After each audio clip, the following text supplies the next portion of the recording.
As ESR starts its 5th season of GT3 racing, we open a new series of touring car racing. 3 manufacturers and 10 circuits from across Europe and the US. Here's a little bit of what to expect in this upcoming season here at Evolution Sim Racing TCR Season 1.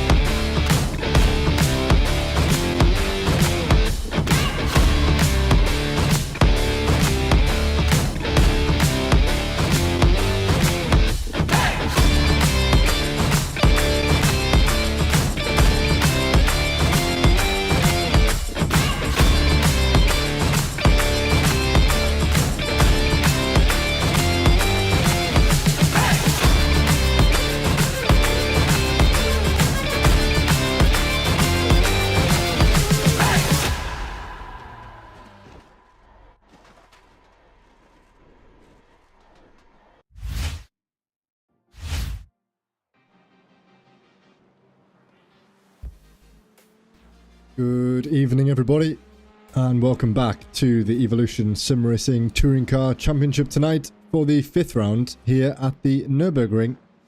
After a quick hop over the German border from Belgium last week, we and the drivers now find ourselves at the home of the Nordschleife, but unfortunately the drivers won't be making the turn onto that treacherous circuit and instead will lap the 16 corners of the Nürburgring GP circuit, 10 to the right and 6 to the left, with a track distance of 5.1 kilometers, featuring some significant elevation changes and a few slow speed hairpins and the high speed fast right hander of turn 13.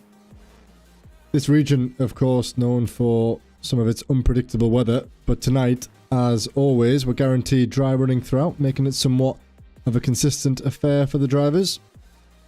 Many of these guys will be coming off the back of the Spa 24-hour iRacing event, which was held over the weekend, so they'll have a lot of lap time under their belts in the sim. However, it's a shame that it's neither these cars nor this circuit.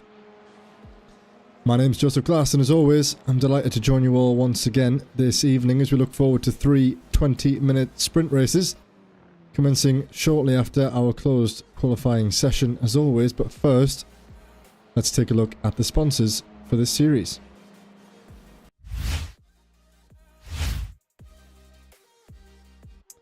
First up, it's Kame, the home and building automation expert, providing integrated high-tech solutions for private homes, public venues and urban spaces. The GP2 Group, a management consultancy firm specializing in business acquisitions, property management and developments. AB Designs, bespoke sim racing liveries designed to your specification across all the leading sim racing titles including iRacing and ACC. And GitGood, offering coaching and guidance via a new online self-paced package which is accessible, in-depth and effective. So if you're interested in improving your iRating, be sure to get in touch with all the available links in the Discord server. And for the first time, let's hear a little bit more about GitGood Racing directly from Marianne himself over at the GitGood Racing team.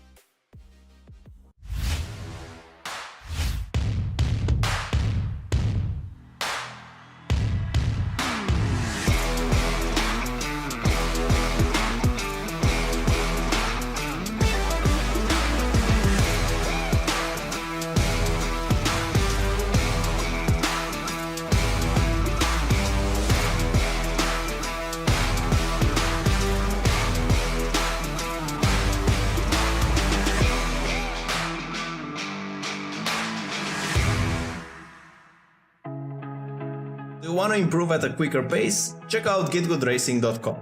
I've coached hundreds of drivers, from real-life racers to sim enthusiasts, who experience rapid improvement after just one session. And while investing in top-notch hardware is great, imagine how much more you can elevate your experience by adding coaching to the mix. My methods are practical, aiming to break down complex concepts into easily digestible bits that are simple to understand. You can find reviews of the sessions I've conducted on the Fiverr link provided in the video description. Let's elevate your racing skills together. Do you want to improve at a quicker pace? Check out the GitGood course. Instead of just understanding concepts, you'll learn how to implement them directly into your driving. What makes it effective is the approach and practical drills. Together, we're gonna focus on breaking down those complex concepts into small digestible bits that are simple to understand. Everything from the course was tested and refined during the years in coaching sessions, so what I ended up with was the ones that I saw were the most effective.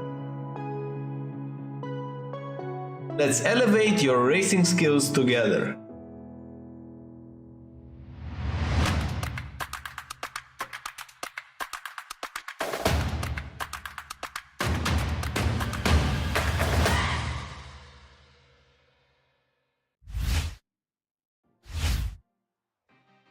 Well then, here we go again. A great little message there, which we have in our hands finally from Marianne at Get Good.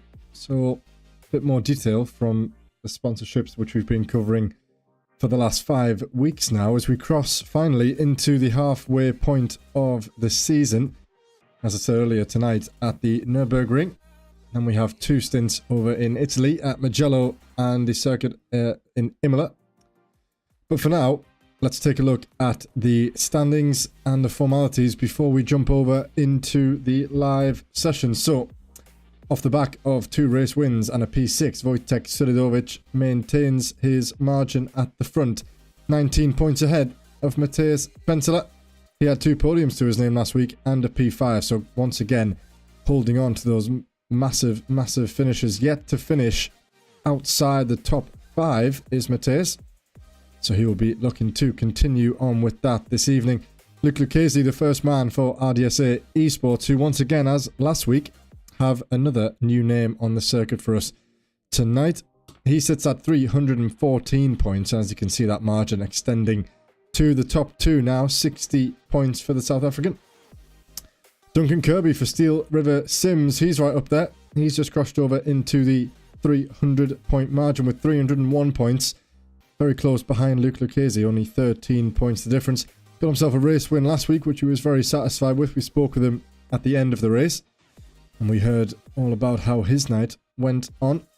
He gave sympathies for this man, Jeremy Chioka, who's been unlucky, as Duncan said last week, and not able yet to get himself that race win. 253 points for the Frenchman, and the top driver at G League at the moment. Ryan Ottens then, the next South African, he's on 236 points. Again, closely behind Jeremy for Alpha 1 Esports. 2 disappointing openings to his last 2 weeks, P15, 14, 16 and 13. But finished himself off with a P4 in the feature race last time at Spa. Jimmy Vyman, the second G League car, down there in P7, 236 points, tied ahead with P6 with Ottens, and Jan Stitchbury, only 6 points behind them. He had his best race and his first podium of the season in the feature this time last week for Aura Motorsports. Wayne Douglas missed the round last week and so will serve his quali ban when he joins us next. I'm just having a quick scan up and down the timing sheets and I see him there tonight. So Douglas will be starting from the back of the grid, unable to compete in qualifying. So it'll be interesting to see, as we said, how he carves his way through the race 1 field. Matt Hoyland couldn't get himself into the top 10 last week, but he's still in the top 10 in the standings. 182 points to his name, 25 points behind Wayne in P10. Paul Cowlishaw holds on to what he has. From memory, I believe he was in 10th place last week, and he's dropped down into P11. Again, not able to get in the top 10 last week. Still clinging on to that result in round 3, and that podium back in Misano over a month ago. 154 points to his name. And Chaz Draycott still holding on to P12. Not with us tonight though, so something tells me when we do this time next week, Chaz may not be seen on these sheets. As for the AM standings, Andrew Fellows leads the way, the same as last time with 334 points. Some great results for him. He was nearly on for a hat-trick of P2s, and in the last race undone toward the end of that feature. And he now only, well, I say only, got himself a P4, but he would have loved to have had those 3 P2s. James Bostock closing in behind, just 9 points separating him from Andrew. He was on for another win last week, and then he got a drive-through. I believe it was the Consolation race that happened. He was trying to avoid the faster guys behind him, and in doing so, got himself over the incident limit, had to come into the pits and serve that. That would have been in race 3, actually, because he won the second race. As you can see there, 4 wins to his name so far this season. What a week it was last week for James Howarth. 320 points, only 5 points behind the other James Bostock there at the top. 3 podiums and 2 race wins for him last week for the leading DXT Audi Motorsports car. Daniel Saunders, another strong week for him. 2 P4s and a P3. Very, very tight at the top of the AM standings there. Those top 4 drivers separated by only 33 points, so he can swing in any direction at any point tonight throughout these 3 sprint races, with 50 points on offer for a P1 and 45 on offer for a P2. So a good swing if you can get on the top step of the podium. Gareth Newton, the second Suma GP2 Honda car, comes in at P5 with 268 points. However, the margin there from P5 to P4, the same from P4 to P1. So a bit of a bigger hurdle for Gareth to overcome, and looking at the results that he got last week, he'll definitely be looking for an improvement. Hussein Sarakadesla then, another Suma GP2 Honda car down there in P6. 2 DNFs and a P14 to his name last week, and due to some incidents that he found himself in last week, he also serves a qualifying ban. He is also with us tonight, so he will join Wayne at the back of the grid. Francois Brandet got himself up into P2, his first podium of the season. 260 points for the Frenchman of DXT Audi Motorsports, with Rob Smith for Flatline Racing in P8, only 8 points behind Francois. Rob Mackay, another DXT Honda driver this time. Some consistent results for Rob, but hasn't managed to get on the podium since the second round, which would have been Fuji, if my memory serves me correctly. 220 points for him. Max Nevinciani, the Portuguese driver, unable to get another podium last week after 2 around Daytona, with 203 points driving in the Hyundai. Oliver Lumsden and Robin Aston rounding off the top 12 places. Just shy of 200 points there is Robin. Now moving on to the team standings, as it was last week more or less. Team Suma GP2 Honda lead the way. Hussein Sarakadesla, Gareth Newton and James Bostock with 791 points, 90 points clear from their nearest rivals of Flatline Racing. That's Rob Smith, Daniel Saunders and Oliver Lumsden. DXT Audi Sports next. Matt Hoyland, James Howarth and Francois Brandet with 691 points. So pretty round at the moment. 100 points behind the top guys there, the Suma team. RD Sim Sports, Matthias Pentilla, James Holman and Rob Sutherland doing very well. I believe Rob was caught up in some problems last week, but Matthias holding firm at the top, and all those points that he's hauling in the Pro Championship really coming to the fore. 675 points, so even so still in the fight for the top 3. A bit of a bigger gap now down to G League, the 2-man army of Jeremy Chioka and Jimmy Vyman rounding off the top 5. We have the RDSA boys next, and there's been a new addition, as I alluded to earlier. That's Willem Boita will join Yuri Swart and Luke Lucchese in RDSA Esports, so they have reinforcements coming. Let's see if they can overcome that 96 point margin, or 94 point margin, sorry, to get themselves into the top 5. The Octane Racing Academy of Yain Stitchbury, Josh Ostick and Owen Seward down there in P7, with the sister Suma GP2 Hyundai team in P8 and the sister DXT Honda team in P9. MRC down there in P10, another 2-man army with Russell Jakes and Graham Matthew, and Brooks Racing Development still hanging on to that P11 spot, however 81 points off the top 10.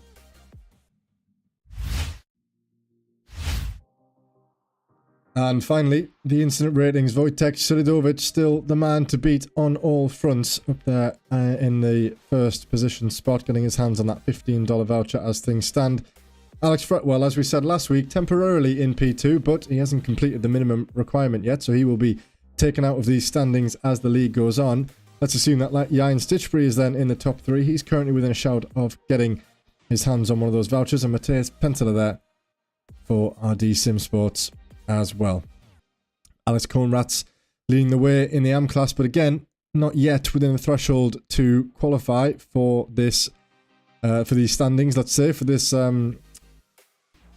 voucher. I couldn't think of the word to go with there. Robin Aston in second place, but again, similar to Alex, In fact, both Alex's, Fretwell and Comrades. He will probably take that top spot after some time. Gareth Newton in P3 and Max Nevincharny will probably be promoted into P4. So another one for these guys to watch out for. But James Bostock, they're looming large in behind Max, so he will want to get on ahead. However, James has a championship to fight for, so I'm sure he won't be thinking too heavily about the state of these standings. And would you believe it? We've timed that to absolute perfection as the qualifying session, as the practice session comes to an end and qualifying gets underway on the money. So we've got all the drivers heading out first, and would you believe it, the first man on the circuit is this man. It's Wojtek Sveridovic.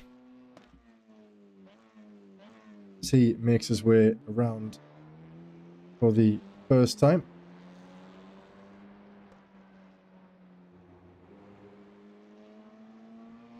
So 15 minutes of closed qualifying ahead of us tonight. The drivers have 4 laps to set their fastest lap time they can on a closed grid, so everyone lapping at the same time. We can only just see one driver at a time. This will be followed by 3 20-minute sprint races with no mandatory pit stops. And as we said earlier, it will be dry throughout these sessions. And all drivers using the same fixed setup. 14x for a drive-through and 20x for a disqualification, something that we've seen coming into play the last few races. A couple of guys getting drive-throughs, so we'll keep an eye on that and keep an eye on those entering the pit lane during the race, because that is not the strategy. That is a problem. If these guys have to enter the pit lane, something has gone wrong somewhere.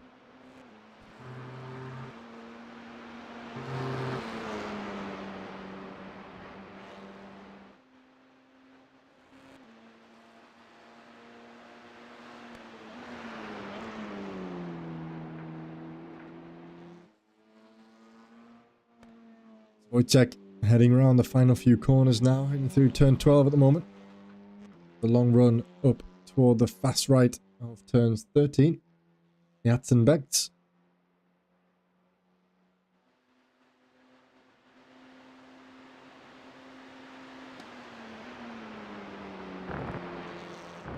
Through the chicane before the final corner, and we're right on board with Wojtek as he opens up for the first lap, and we'll see how he gets on. Wide at the exit of the final corner to open up the steering, carrying maximum speed across the pit straight as he starts his lap time. Very, very tricky braking zone downhill off camber as he dips into the apex here. Watch out for that going into lap 1 on the opening race. Slightly different series of corners tonight. Normally in the endurance you would go straight on at turn 1. Well, not straight on, but you wouldn't come this way, that's for sure. We go around turn 2, 3, 4 and rejoin now back onto the other form of the circuit, right, crossing over this white line. Heading down RTL toward turn 6 before we reach the Ford curve.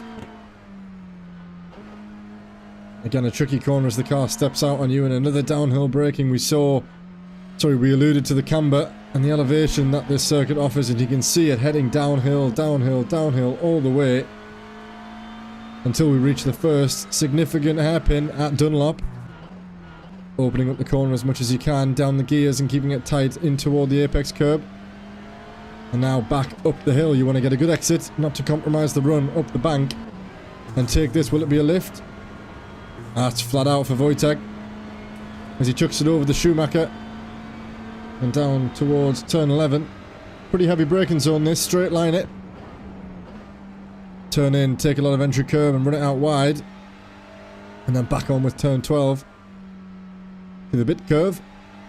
And now a good run. You can see the track opening up ahead of you. A flat right-hander to come. This is turn 13. And then you've got to prepare yourself, pick your braking point, move over to the right-hand side and nail it through this set of chicanes. Very high speed. Don't want to risk too much in the opening lap. He's got 3 more laps worth to get his tyres and the rest of the car up to temperature before sending it through there, I'm sure, at high speed on the final lap. You might want to risk something going through there to try and gain as much time as you can. Suridovic pretty flawless throughout that opening lap, and he's going to come across the line to post the first lap time of a 2:06.738. Matthias Penteler in P2, not far behind at all, within a tenth as things stand. Here's James Howarth, who's coming around now, who might look to upset the provisional standings at the top of the AM class. He had a great week last week, arguably his best of the season. Robin Aston currently in provisional P1, but that has been taken by over a second by Max Nevenchany. Just over 1 second currently splitting the two classes, but Max leading his way by quite some margin. Matthias Penteler beating Wojtek in the second sector, but nowhere else. Here's James coming through the chicane for the first time. Turns 14 and 15. Oh, he's gone wide. That could be an off-track. That probably will be an off-track. It's unlikely that this lap will count. So James perhaps slow things up a little bit coming through the final corner to nail the exit and get himself heading down the straight. Let's just see if he does set something, but I would doubt it if he does.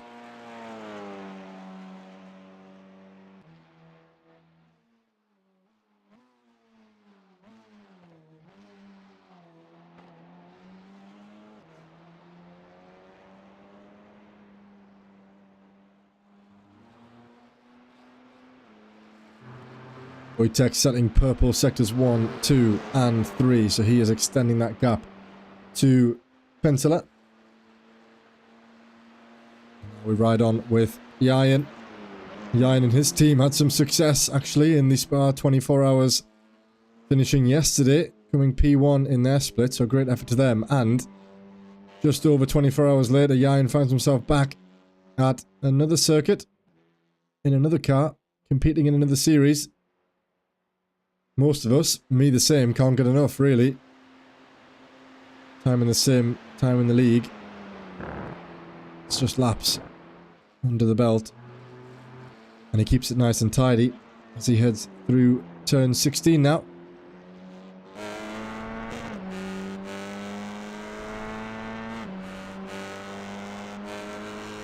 Yayan crosses the line. Let's see where he posted. The time good enough for P6. And Johan Furi there steps up into the front row of the grid.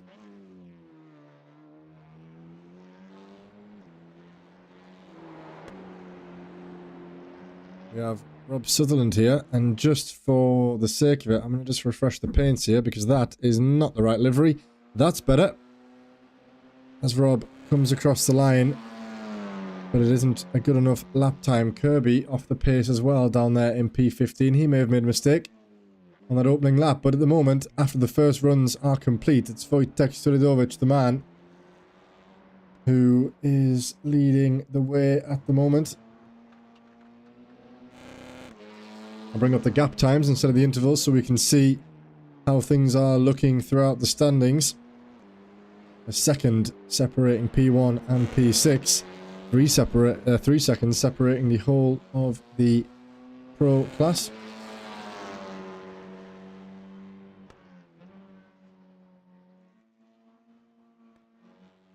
Wojtek is about to come across the line again as he heads through turn 13. It looks like he's up on his time once again, setting a purple sector 4, but no personal best in the opening 3 sectors.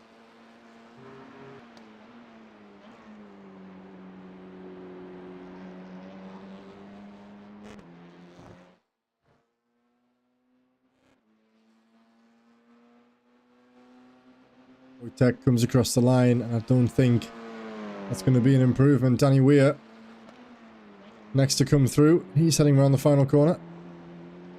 Currently down there in P8 for DXD Honda. And let's see if he is an improvement. He's improved in the first 2 sectors, but it's not enough to beat his best time. Oliver Lumsden coming through now.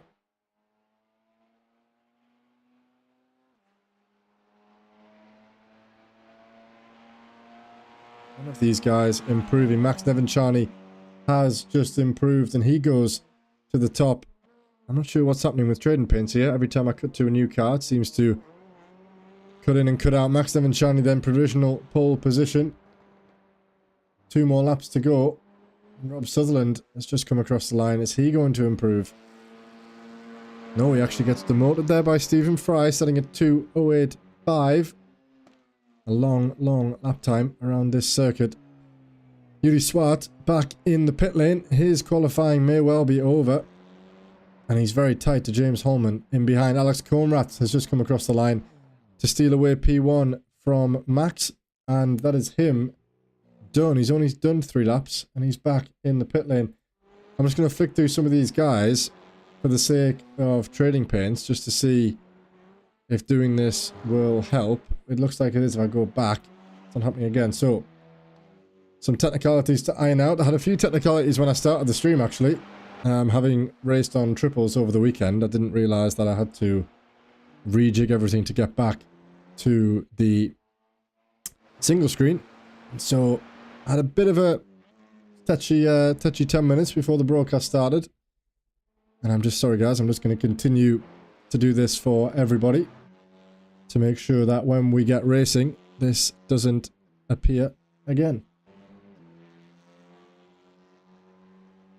James Holman, who's going to be next to cross the line, he's improving in the 3rd sector only. And here is the debutant, Willem Boyte. A different shade of RDSA, which is quite a cool way to do it by those guys. Let's see how he gets on as he comes around the final corner. Kept it quite tight there, didn't use the exit curb on the left-hand side.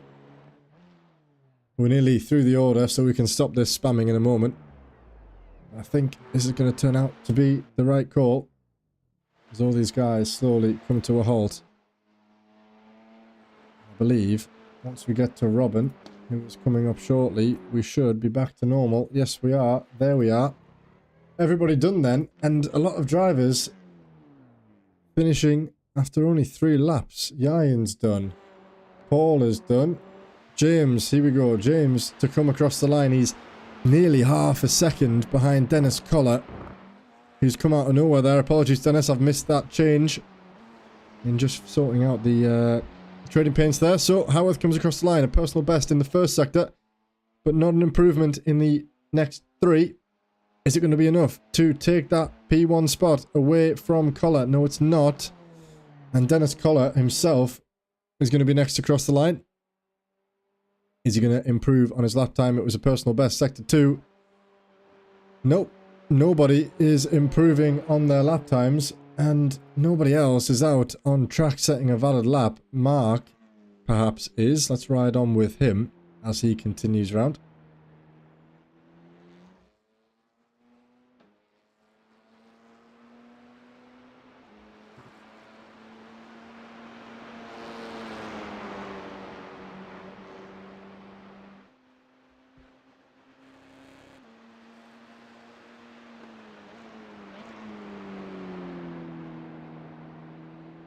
Quite big gaps, actually, across both classes. Half a second separating the top 3 in the Pro class and half a second separating the top 2 in the AM class. But from there on, not too bad. A 10th or 2 here. There I'm looking at Yayan and Jimmy Vyman separated by 4 1,000ths of a second.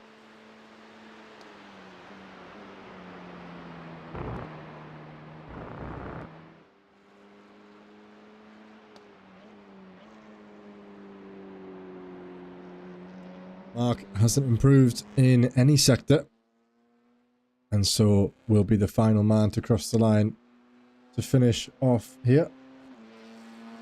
Wayne and Hussein have both served their qualifying ban, so they will be at the back, correctly staying in the pit lane.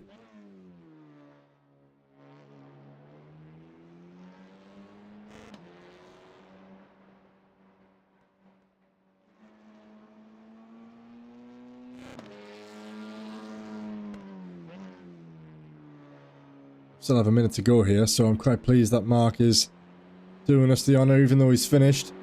He's still getting those laps in, you never know. Find a little bit of tweaking maybe before we go into the race. Every corner that you can do will help. That pillar's going to get in the way quite a lot, I think, during this session. And a little mistake there by Mark, but that's okay.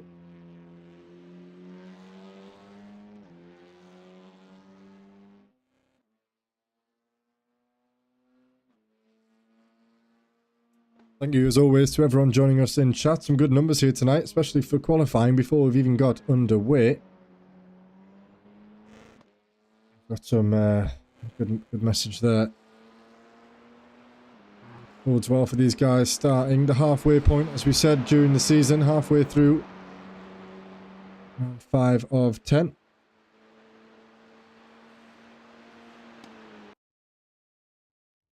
And there it is then. That is the session over.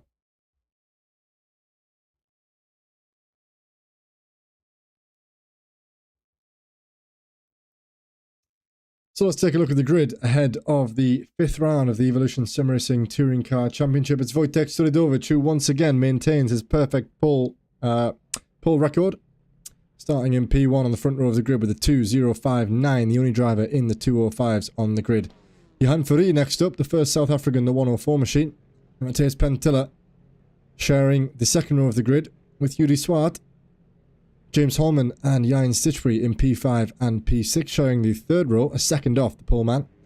Jimmy Weimann and Luke Lucchesi next sharing the fourth row with Ryan Ottens and Willem Boyta in P10 for RDSA Esports making his debut.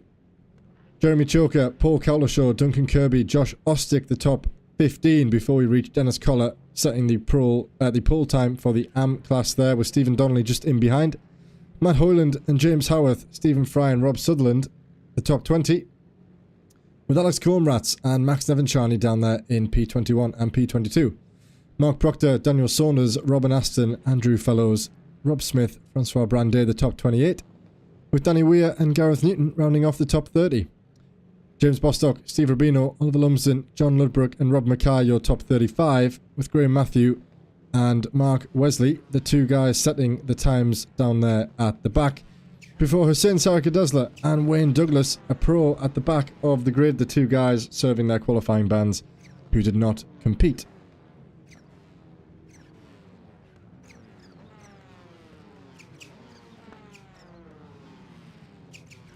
So then, it's nearly time to get underway. This guy's preparing the car. Terrible angle.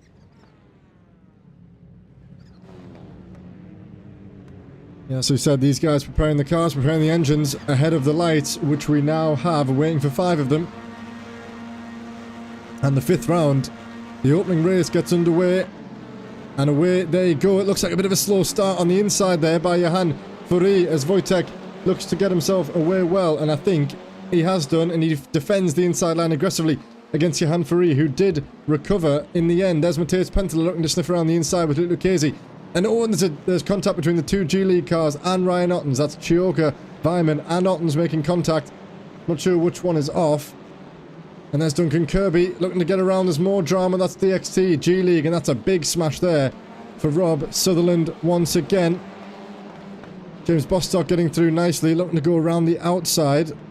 And is that Yayan or Josh in the Aura Motorsports car there, having to wait for the whole pack and more carnage.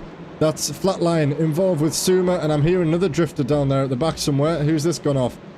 That's Steve Rubino in the red and yellow livery there. More wheel banging as they go 3 wide down in toward turn 6, I believe it is. And this pillar and post is doing us no favours. James Howarth down there in P16, and there's the damaged Sutherland. You can see the car crabbing a little bit as he turned into the right-hander there. Wow, what a crazy start. That's right on with Wojtek Solidovic, who has already got a massive margin there. You can see it to Johan Fourie, who's under pressure behind from Matthias Pentila.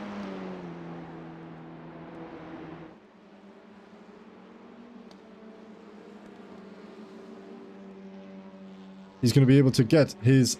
stretch his leg, I was going to say, get his feet down, stretch his legs. As Johan Fourie is under pressure from Weimann. We've got Kirby, who's going side by side with Daniel Saunders. Gets himself up as they head up the straight now toward the kink at turn 13. And Kirby's going to have the pace, I believe, around the, over these guys. Around him we see Nevin Charney back there doing well to defend against James Bostock, who looks to go around the outside as they head through the chicane, and rumours are forward, and that's a great move by Bostock, who's put himself around the outside, got himself on the inside line for the second part of the chicane, and ahead going into the final corner is Bostock. Let's bring up the timing sheets and let's see what is happening down here. We've got Alex Comrat who's entered the pit lane. Collar is down as well. Oh, and there's a spin there. That's a big crash down there. Wayne Douglas involved as well. I'm not sure, was that John Ludbrook who got put into the pit wall, and someone has gone into the grass avoiding Wayne, and there's that damaged car of Ludbrook ahead, who's got significant damage to the rear, particularly the rear left, I think it is there, as he went smacking into the pit wall. So much to look at in that opening lap. But as it stands then, Wojtek leads for E, leading Pentela in the top 3. Daniel Saunders, James Bostock got himself up there into P2. Francois Brandet, Max Nevinciani battling over the podium places. Let's take a look at that battle here. Slight look there by Aston. In behind, and who's that gone? That's Francois who's round. I'm trying to catch him. He's round. So much has gone on. We're going to have to go back and take a look at these replays because it was a chaotic scene going into turn 1. Let's see what happened to Howarth then. Just closes the door on Ottens, who gets spun by Kirby, who collects. That is Sutherland. Let's watch that one again and keep our eyes on Duncan Kirby, the blue and white car. Chioka, one of the G League, comes out and across him. That unsettles a lot, and that's a 4 or 5 car collision. Sutherland rejoins the circuit and then just sits there. That probably wasn't the smartest thing to do. Jeremy Chioka was that car. He is that G League car who was spun around by Kirby there. Everybody else getting through okay. More drama after this then. It's one of the flatline cars of Rob Smith there, who perhaps takes out his own teammate. He lunges up the inside of his own teammate, which causes a knock-on effect. 3 or 4, 5, 6 cars. Let's watch that again. 6 cars, I think, involved in that. Okay, let's see. The 2 flatlines disturb each other, which disturbs Asuma, who keeps himself the right way. Then it's Fellows, Douglas, Rubino, and there's a DXT of, I'm not sure actually, and another Suma GP2 car, all affected there. Fellows, I think, is that involved as well? Yes, that was Fellows around the outside. We don't need to see that one again. And then what happened to Francois? He got spun round. Oh, that's not a very good angle. Let's do this one again. Francois was spun round. There he is as he goes up the inside. Oh, I think that's his own doing. He's trying to drive through the Suma Honda and finds himself sideways on the exit of the corner. And then there was an incident with Ludbrook, as we saw, as they crossed the line to start their second lap. I can't see it on the timing sheets anywhere.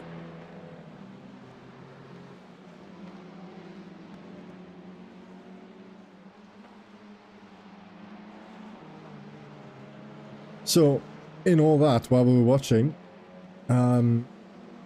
Bostock did get himself up into P2, and Nevin Charney is still in P3. Just reminding myself what happened down there. And here is a battle between Francois and Steve Rubino, who's got all over the back of him. But at the front, it's the 2 RDSA esports drivers, Yuri Swart and Luke Lucchesi, who head through the chicane for the 3rd time. Interesting to see how these guys battle. Yuri in just his 2nd race with ESR, and Luke has been here all the way since back in Season 2, so he is experienced on our grids. Matt Hoyland chasing after that stricken Donnelly, who's got significant drag issues by the looks of things, damage to the front of that Honda, and Hoyland will be looking to get past him as soon as he can to stretch his legs to get away from Saunders chasing him behind, but he won't want to do too much, Will Saunders, because he leads his race at the moment.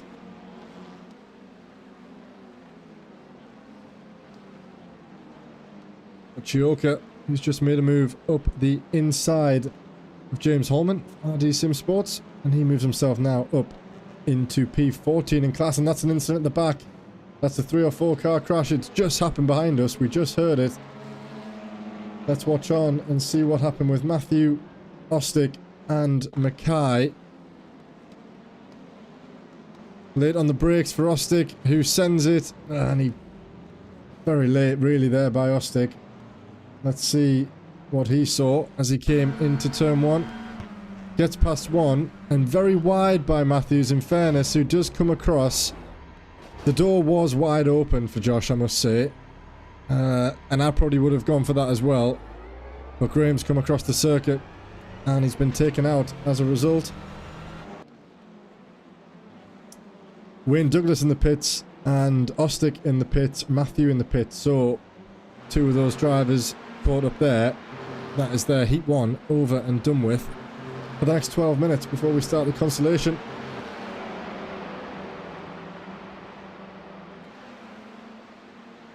Wojtek Solidovic now at the front, nearly 2.5 seconds to Johan Furi, so his job is pretty much done. He just has to keep it clean and keep those lap times coming in. Currently a 2:06.2 is his best, 0.3 quicker than Johan Furi's best in behind him, so that gap will surely increase lap after lap. Both of those drivers setting their fastest lap on the last lap, so the tyres coming up to temperature, and they'll have a nice window while the rubber's still fresh before they start degrading throughout the rest of the race. So Stephen Fry side by side with Paul Cowlishaw as they cross over the start-finish line, breaking down into the very tricky turn 1. We've already seen carnage on the opening lap, and we've just seen more carnage there between Ostick and Matthew. These guys keep it clean.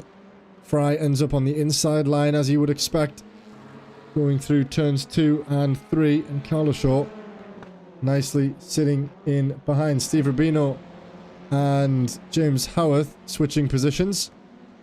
On the outside line, Rubino and Howarth gives way and lets that go. Alex Coenraads now looking deep in behind Francois Brandet, who's somewhat out of position. Oh, and there's a spin. Oliver Lumsden makes the rear contact on the rear left of Francois, sending him into a spin, but Francois keeps it out of the barrier, keeps himself going. I'm not sure if that's new, but I'm loving the white look there on the Frenchman's livery. Max Devanchani having to defend, but he's on the outside line. He's going to be on the inside line now, though. However, the pro of Chioka has got that move done ahead of the next braking zone.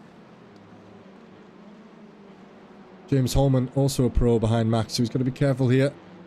James won't want to lose time too much to Chioka in front. But a tight pack of 5 cars here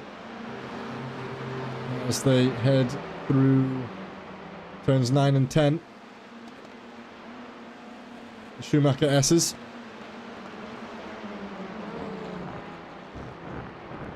We've got Johan Furi and Matthias Penteler battling down here for P2 in this race as they come around turn 16 and down the pit straight.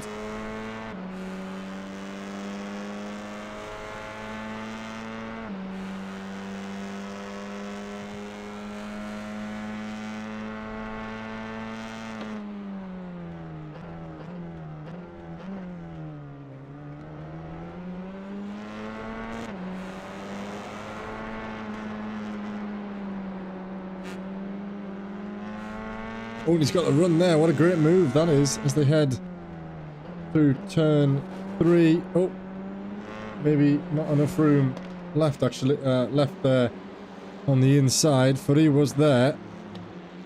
Penteler defending hard, pushing him over to the inside line. It's going to be turn 6 now. Johan Furi looks to keep it around the outside. Max leaves in the room, which affords Johan the inside for the next corner.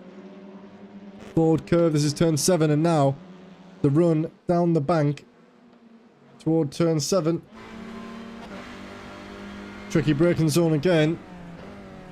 Oh, and that's a bit of a move there by Matthias Penteler, hard defending against Johan in behind. All the while, this is just allowing Wojtek to extend that lead nearly 5 seconds already. We only looked at him 2 or 3 laps ago, if that. And he's already doubled that margin, which will only be aided by these two drivers battling it out in behind him.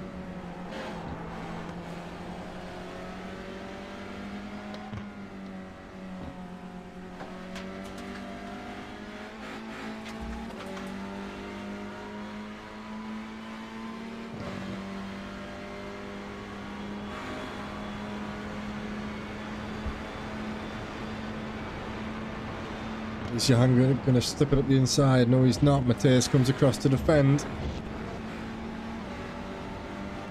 So, taking a look at the positions gained, it's a great start for Fry and Proctor, up 9 and 8 positions respectively.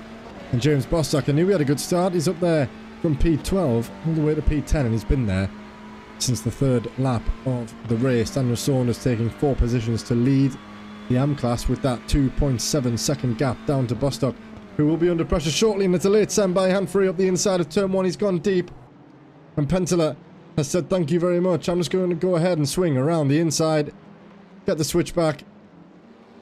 And it was a good attempt there by Johan, but not enough. And now the two South Africans battling each other. That's Yuri Swart in behind Furi now. He's putting himself under as much pressure as Johan put under Matthias.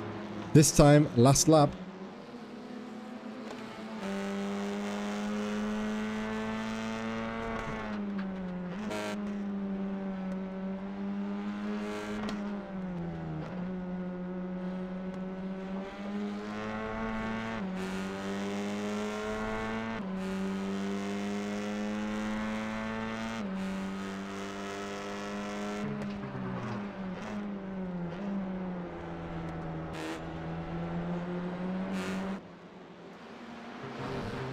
He might not be a fan of me showing this, but it looks as though Francois has had another drama. Getting flat. Oh. Well. Quite sure what happened there between Vyman and the driver. He's just driven through him. He braked for the corner, took the defensive line, and Vyman decided, I want to be here. So he put Francois on the wall. I try to be impartial, but sometimes I look at things and, you know, we are where we are, I guess you could say. Meanwhile, that gap to Max Nevinciani is extended because he has taken James Bostock. Let's see how that one was done. We can bring it to you now. Is it going to be a mistake? I think it is. James has just lost the car ever so slightly. Going through, is that turn 8? I'm not too familiar with this track. I believe that's turn 8 as they start heading back up the hill. Yes, it is, through the Schumacher S's now. And so just a slight issue there for Bostock as he got on the brakes going into the hairpin. It's a tricky corner. It's easy for the rear to step out as you dip into the right-hander downhill. Pretty much a recipe for a rear spin, and that's just what happened to James slightly, but he recovered nicely and held on to that P3. What he won't be happy to see is Dennis Collar chasing him down, the man who started on pole position, so he has the pace. And is he going to go for a move here? He moved to the inside. James covers him off nicely and turns in to the first corner. Now, this battle for the final podium position is being fought by 3 South African drivers, Furi, Swart and Lucchesi.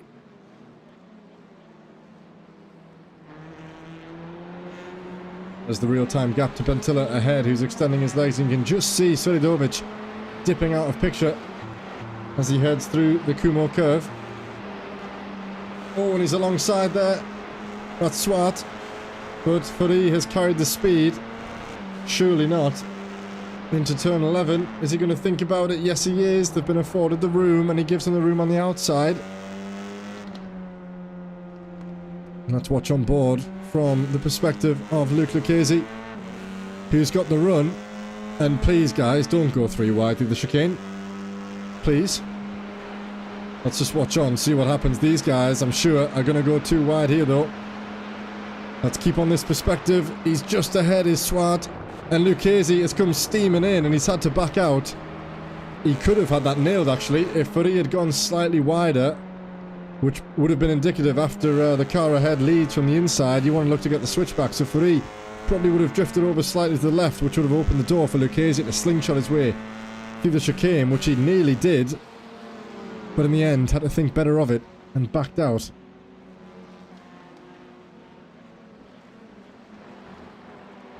Jeremy Chioka now up the inside of Donnelly in turn 16. Donnelly has to readjust his steering as they enter the mid-corner. That's Chioka up into P13. We've got Newton and Weir going through the chicane, nearly side by side, but Weir takes him up the inside. And who's that? Is that Ottens? Yes, it is. Ottens up the inside of Newton, who gives him enough space, but Newton will have the run coming out of the final corner, perhaps. No, he does not. The Hyundai now sets after Danny Weir. Out of class battle here for Ottens. Down in P16 in class and down 7 positions. Danny comes over to defend the inside line, which is going to really give Ottens the run here coming out of turn 1. That's exactly what happens. He says goodbye to Danny Weir. As actually, Danny stuck it back up the inside and taken that position. Ottens does get the run though and clears them before the next corner up. And now he can stretch his legs. He's got a gap of 7 seconds to James Howarth actually. And he's got 6 AM drivers in between him and the next pro driver. There's Donnelly and Chioka. Not Donnelly and Chioka, sorry. That's Donnelly and Holman. RD Sim Sports. And Holman does well to keep that in a straight line. A little bit of contact as they headed through the tricky hairpin of 8. And now through 9 and 10 of Schumacher.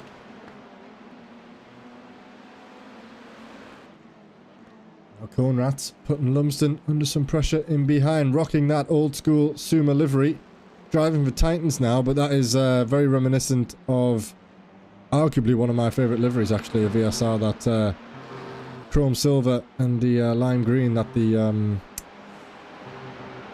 what was the name? What is the name? The name escapes me. Sitting here rubbing my head trying to remember what the name of Bostock and Huss's team was, which is really bad because I used to race with them all the time. But yes, very nice livery nonetheless, this time for Titans Racing for the 35 Dutch machine of Alex Coenraads, who made a late return. Not sure why he left, but he did leave and he's now back driving in both series. Forcing Lumsden to take the shallower line into the chicane. Lumsden could look to set himself up. He doesn't quite have the speed coming out of turn 15. That's what you want to do. Compromise your opponent's entry. Make them enter from that tighter line, breaking them slightly earlier. And you look to swoop through the normal racing line, carrying more speed.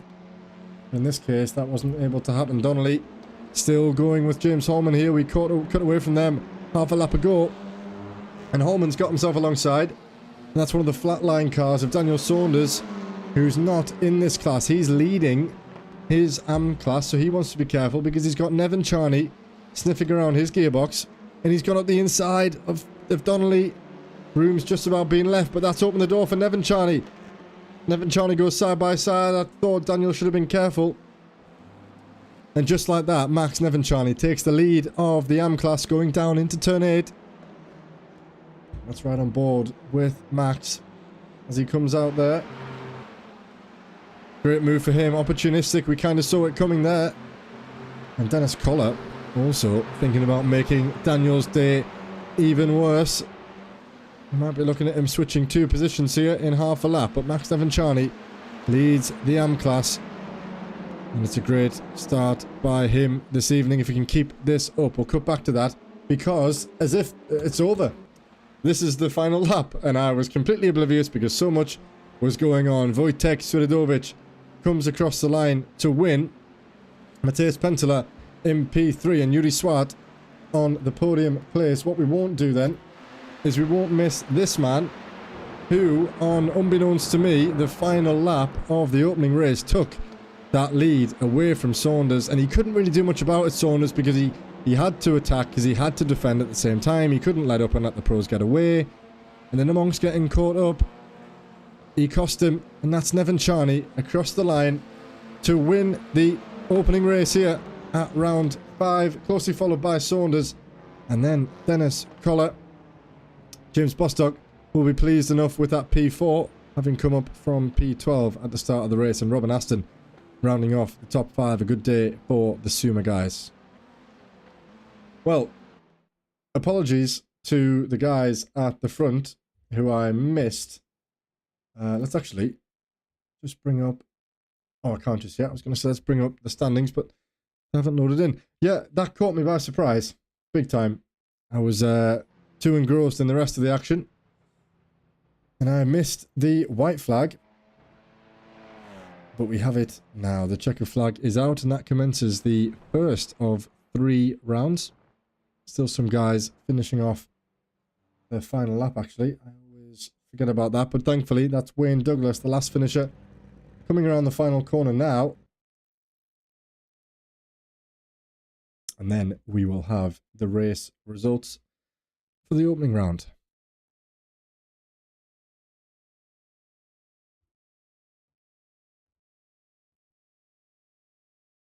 So, your finishing order for Heat 1 here at the Evolution Sim Racing Touring Car Championship. 5th round is Wojtek Suridovic maintaining his top form at the front, the 180 machine for Semper Racing, winning by a 7.3 second margin, taking home 50 points for his team.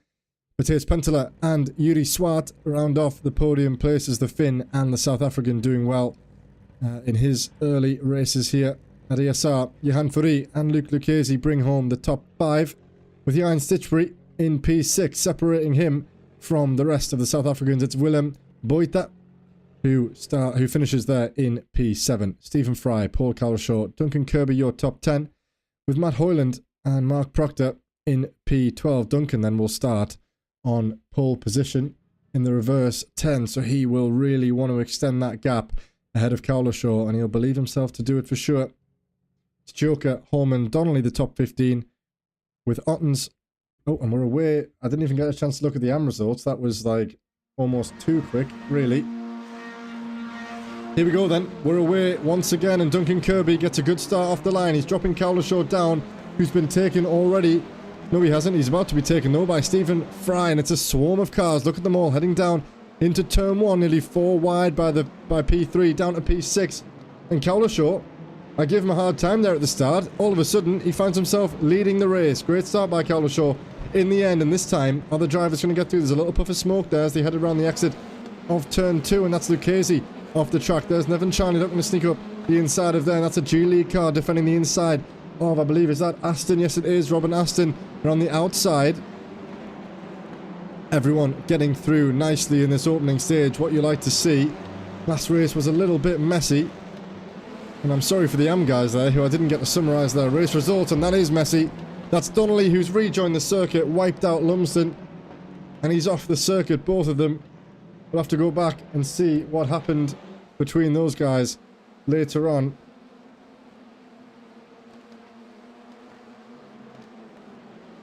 The inside there is Johan Fourie on William Boita, and Wojtek Suridovic messing on there in behind with Holman and Tsuchioka. He's now in P10, currently where he started, shall I say.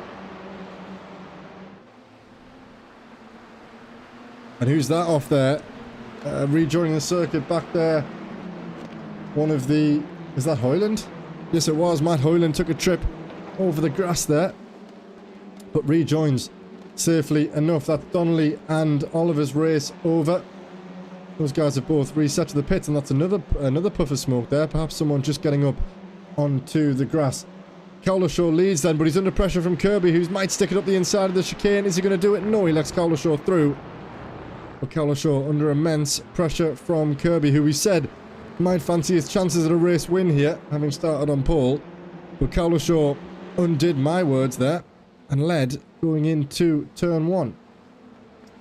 Daniel Saunders leads the AM class by over 1.5 seconds to Nevin Charney, ahead of James Howarth, Robin Aston and James Bostock. Kirby once again looking to put Cowlishaw under pressure.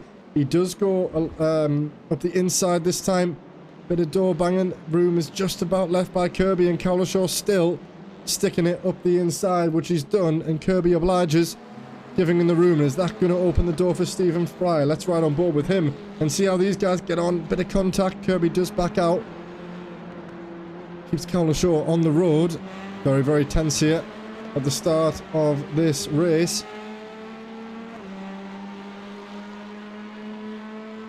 Pantelis side by side here with one of the Aura Motorsports guys. Is that Yai? And yesterday's they got Wojtek sniffing around his gearbox. And Kirby once again up the inside of Cowlishaw. This time it doesn't end well for Kirby, who's round, and Johan is off the circuit as well.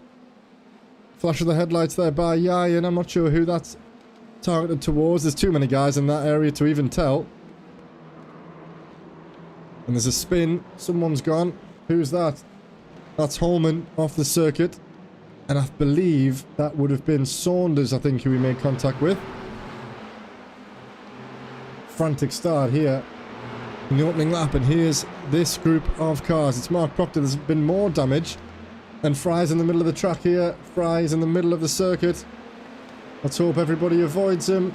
I'm trying to catch him. No, they haven't. I kind of thought that was going to happen, you know. Aston has just driven straight into him. Let's see what he saw. Oh my goodness me. Oh my goodness me. Let's see what happened to Stephen, how he ended up there. Oh my god. That is a massive, massive impact. I want to see what happened to Stephen, but I'm not sure if I can. And unfortunately, I don't think this is going to give us enough time to even see.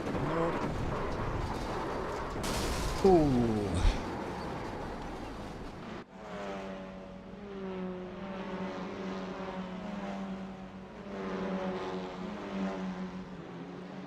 So, all the while, Wojtek has taken Chioka for P6. Let's see how he did that. Up the inside of turn 1. Gets his car halfway along, gets the overlap, gets it nicely slowed down and turned in with the RDSA driver right in behind him. But that's a good move by Wojtek. Now up into the top 6. Duncan Kirby is in the pit lane.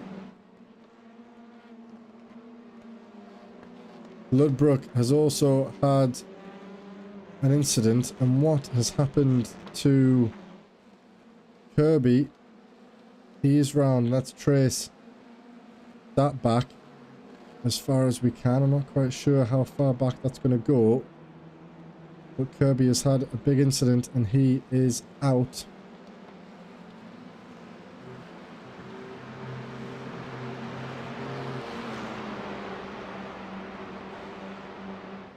I think he might have had damage, Duncan, from earlier on.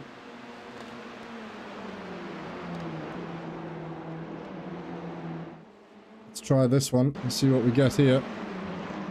Does he look like he's got damage? Yeah, that's where it came from. The right angle to pick. Then he came right back across the track.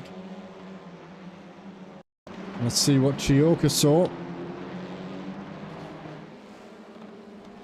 As he goes round him, he gets past. And then this should give us a good idea about if Duncan picked up any more damage. Here's Hoyland, there's the collision ahead.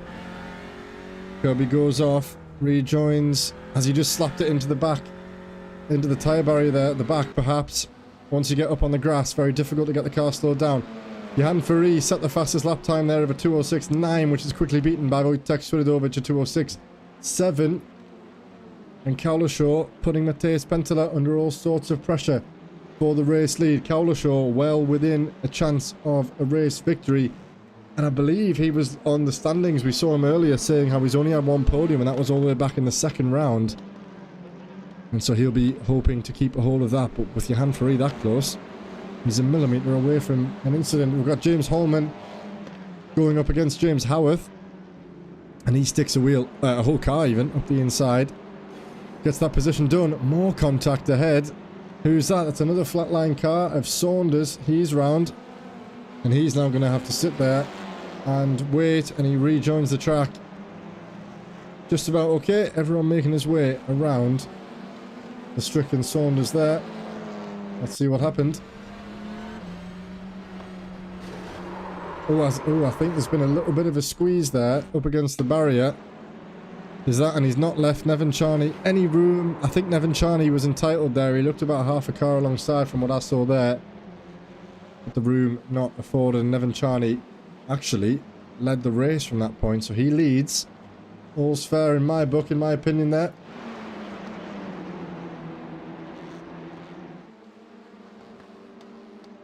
So Wojtek roughly half a second quicker than the guys around him at the moment. See, in traffic it can be difficult to make a move, especially when you come up through turn 13. Let's see if Wojtek's going to be in a position to make a move into the chicane. I don't think he's close enough at all to Wojtek to make that happen.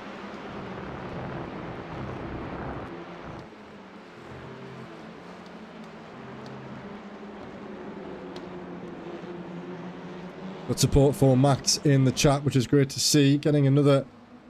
do I say another? Was it his first victory perhaps? But he's had some good results the last couple of weeks around Daytona and Spa last week. And at the moment, as we are about to cross the half race distance, I'm keeping my eye on the clock this time. He leads once again, does Nevin Charney, and that's Wojtek. Up the inside of Cowlishaw, who's dropped back behind Ottens. Not Ottens, sorry, Johan Furey. And we've missed that. Let's see if we can find it.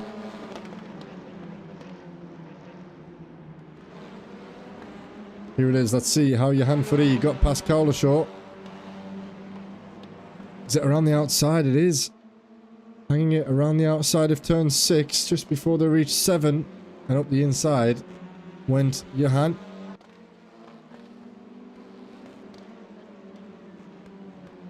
Cowlishaw now in danger of being swept up. He's got Willem Boyta in behind him. And then then Jan Stitchbury, and then Yuri Swart.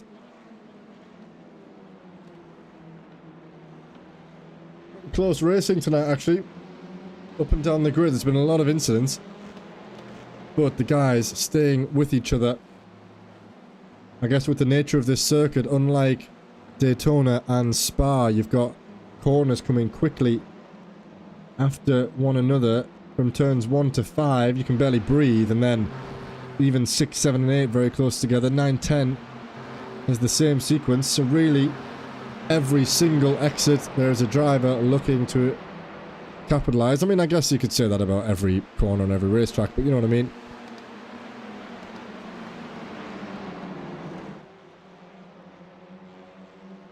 Chioka now under pressure from Lucchesi. So much to see. 9.5 minutes remaining now.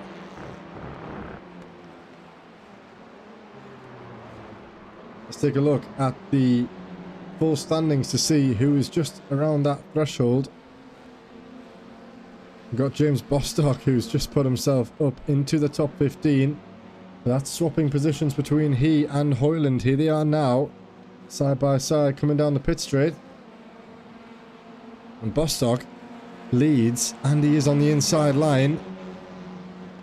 But is he going to fight? They'll really want to fight for this position, even outside of their classes, because of the significance with the pole position. That's Hoyland very deep. He's going to give that position up to James Holman. So Bostock does hold on to P14 as it stands. James Howarth leads, James Bostock leads, James Holman for P13, 14 and 15. Another switch of positions there.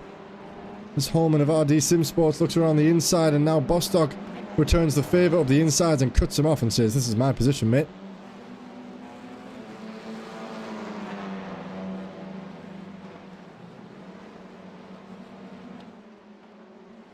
Let's cut back to the battle toward the front for P4. Wojtek will soon be putting Johan under some pressure, but for the time being, we'll ride on with Cowlishaw, Boyta, Sviridovic, Stitchbury and Swart.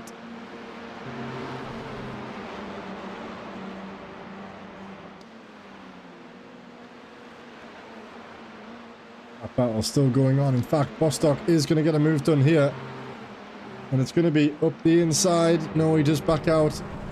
Gets himself on the grass. That's probably going to allow Hoyland through. Yes, it has. So Matt Hoyland steps up. And Bostock slips back into the slipstream. What does that look like then for the top 15? Bostock just outside. Hoyland as it stands, will start on pole position, which is crucial for Bostock. Steve Rubino is round and off the circuit. Let's see what happened to him.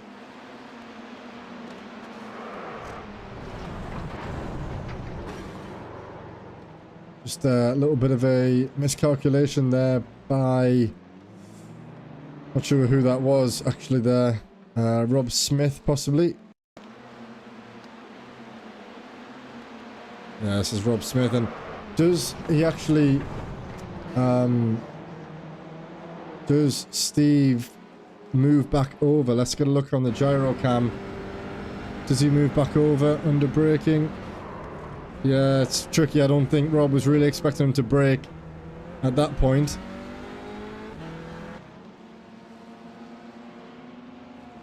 Stephen Fry has also been involved in a drama himself. This looks like turn 1. He's just gone off the road and pulled off out of the session. Now Donnelly, Ludbrook, Weir, Kirby, Fry and Smith who are out of this race.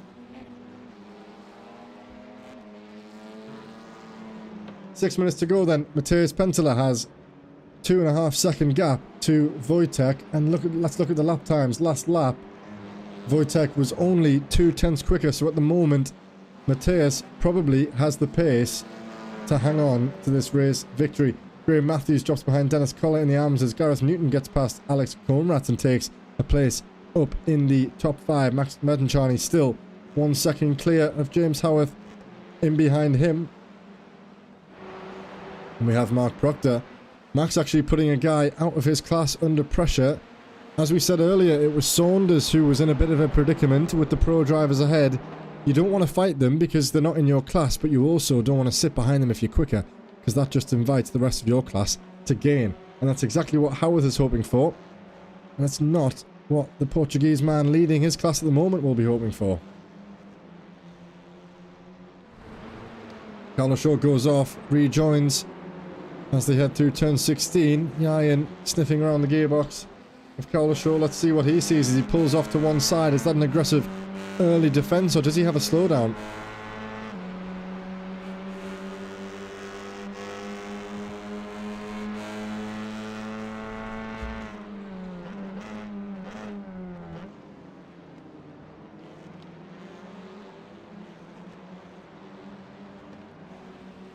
Here's Holman. James on James up the inside of turn 1.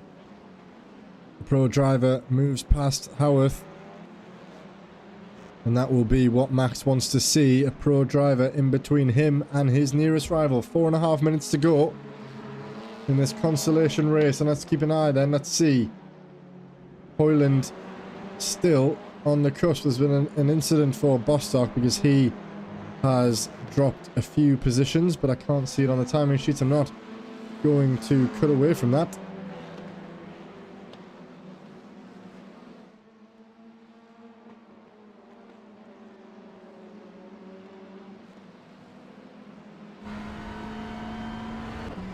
So here's the view of the championship leader as he chases down Mateusz Penteler. The pole versus the Finn. Much of them is going to come across the line first. I'd say Penteler has the pace. As I said, he's got the pace to maintain. Last lap, however, 0.5 second quicker was Suridovic. And 0.5 second with just 1 or 2 laps remaining is not going to be enough. It will require a mistake by Penteler if Suridovic is to make up any time now.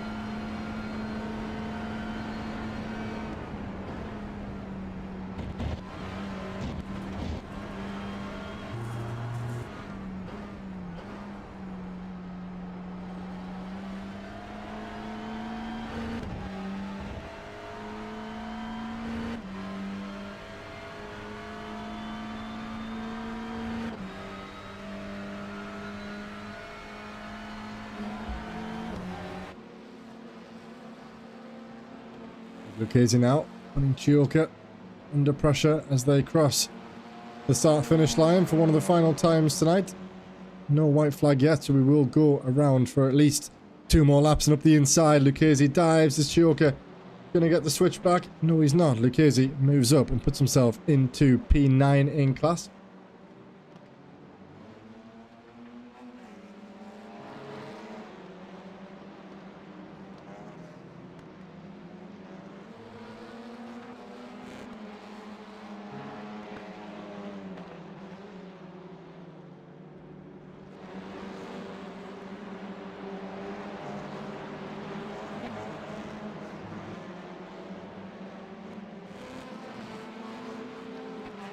We're riding on for the battle for P1 in the AM class. It's James Howarth, who's in behind Max, who's putting up a good defense. Lap time's very similar, but Max just behind, half a second on the last lap. So Howarth is catching, and he's got to be careful, Max, about fighting Mark ahead. Not to get himself tangled up, and look at that actually. Mark's made a mistake. As they head around through the Schumacher S's, Max has got to be careful. James is right in behind him now. Just been offset, I think, ever so slightly there, which has allowed Max to take that position and sorry, reinstate that margin.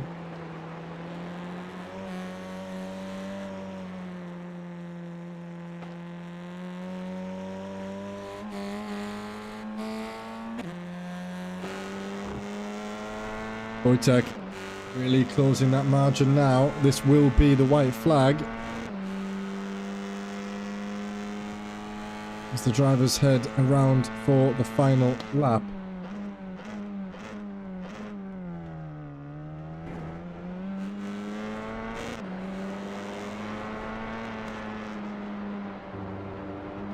Game on now then between the two guys at the front of the pro standings. P1 versus P2 is now P2 versus P1 on track. And he is gaining and gaining. He's now within a second. And he's got the best part of 80% of the lap left to make some inroads. He's kept it slightly tidier than Pentilla here. Keeping an eye on the gap between Howarth and Nevin Charney. Half a second now.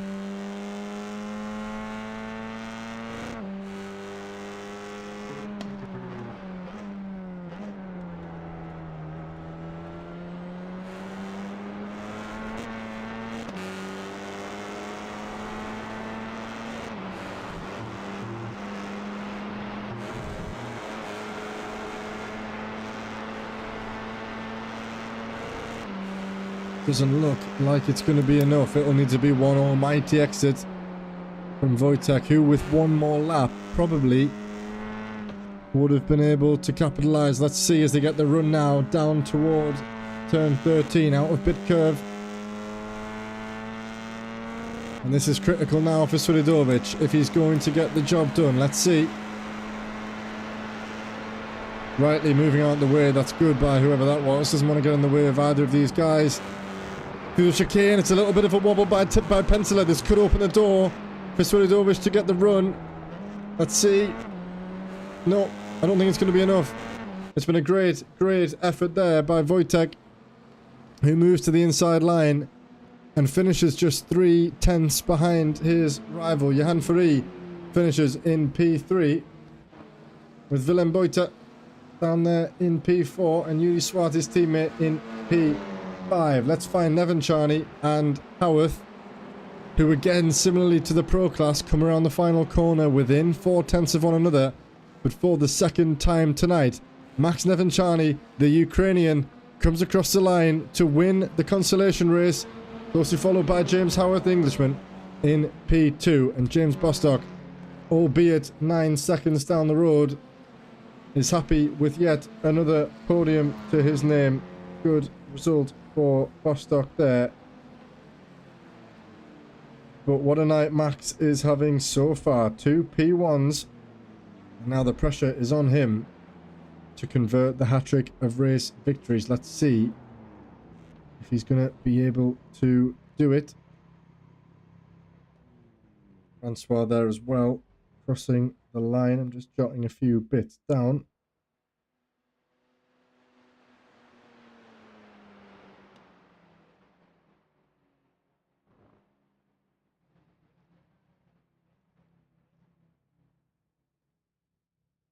Yeah, another tremendous race. Some great racing on offer, and this time didn't get caught out by the time that we had left, and that is now all the drivers finished. So let's try and capitalize on the race results for the Pro Class. Mateusz Pentela wins the race by a tight margin to Wojtek Solidovic, Johan Furi in P3, rounding off the Pro Class podium. Willem Boyta and Yuri Swart for RDSA Esports in the top 5. Ryan Ottens, Jan Sitchbury, Paul Cowlishaw, Luke Lucchese and Jeremy Chioka the top 10, with Mark Proctor, Josh Ostick, Matt Hoyland and Rob Sutherland the top 15. Wayne Douglas, Jimmy Vyman, Stephen Fry, Duncan Kirby down there and Stephen Donnelly, your top 20, with Fry, Kirby and Donnelly unable to finish.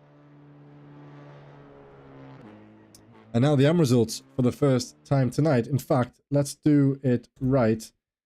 The Heat 1 results. The Heat 1 results from earlier. It's Max Nevincharny, Daniel Saunders, Dennis Collar, James Bostock and Robin Aston, the top 5. James Howarth, Gareth Newton, Danny Weir and Oliver Lumsden in the top 9, before the top 10 of Alex Coenraads for Titan Racing, Rob Mackay, Hussein Sarakadesla, Rob Smith, Mark Wesley and Andrew Fellows down there in P15. Not the result that Fellows will have wanted. John Ludbrook, Francois Brandet, Steve Rubino and Graham Matthew unable to finish the race in the bottom 19.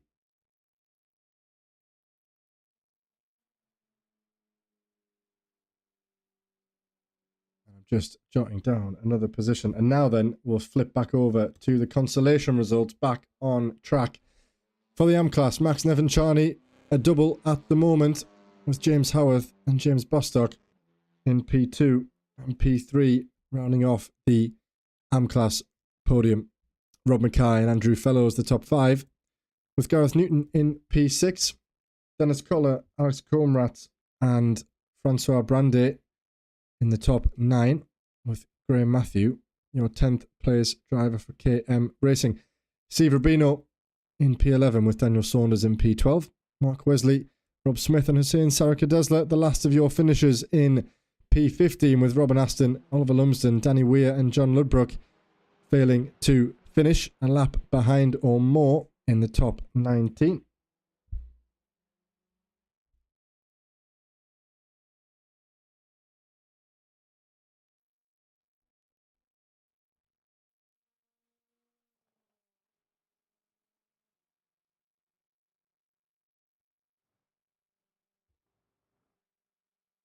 Okay then.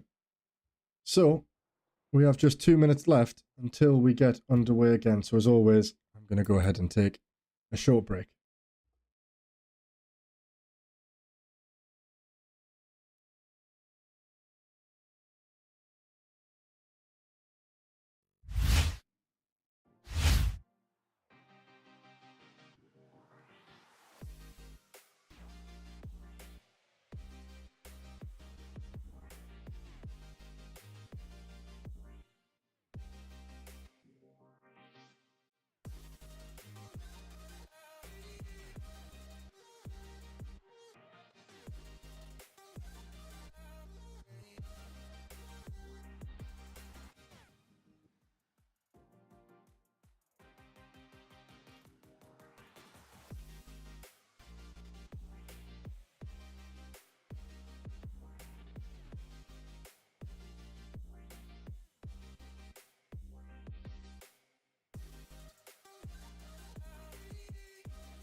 So the warm-up has wrapped up, and I'm not sure if anybody went out there. Looks like Newton and somebody else, Carlos Shaw, did some laps, but nothing given. These brakes, the brakes in between the races absolutely fly through.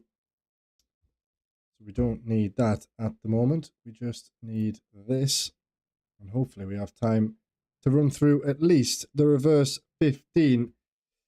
So Josh Ostick and James Howarth will do well to start on the front row of the grid with Max Devonshire in P3. And you have to look all the way to the bottom of the sheet before you find another AM driver. So those two guys will really want to extend that margin. Mark Proctor, James Holman, Jeremy Chioka, Luke Lucchese and Paul Cowlishaw, the top 8, with Ian Stitchbury and Ryan Ottens rounding off the top 10. Yuri Swart and Willem Boyta in the 6th row of the grid, with Johan Furey and Wojtek Suridovic down there on the 7th. Mateusz Penteler, Matt Hoyland, Rob Sutherland and Wayne Douglas down there in P18 before we reach the rest of the AM drivers. James Bostock and Rob Mackay rounding off the top 20.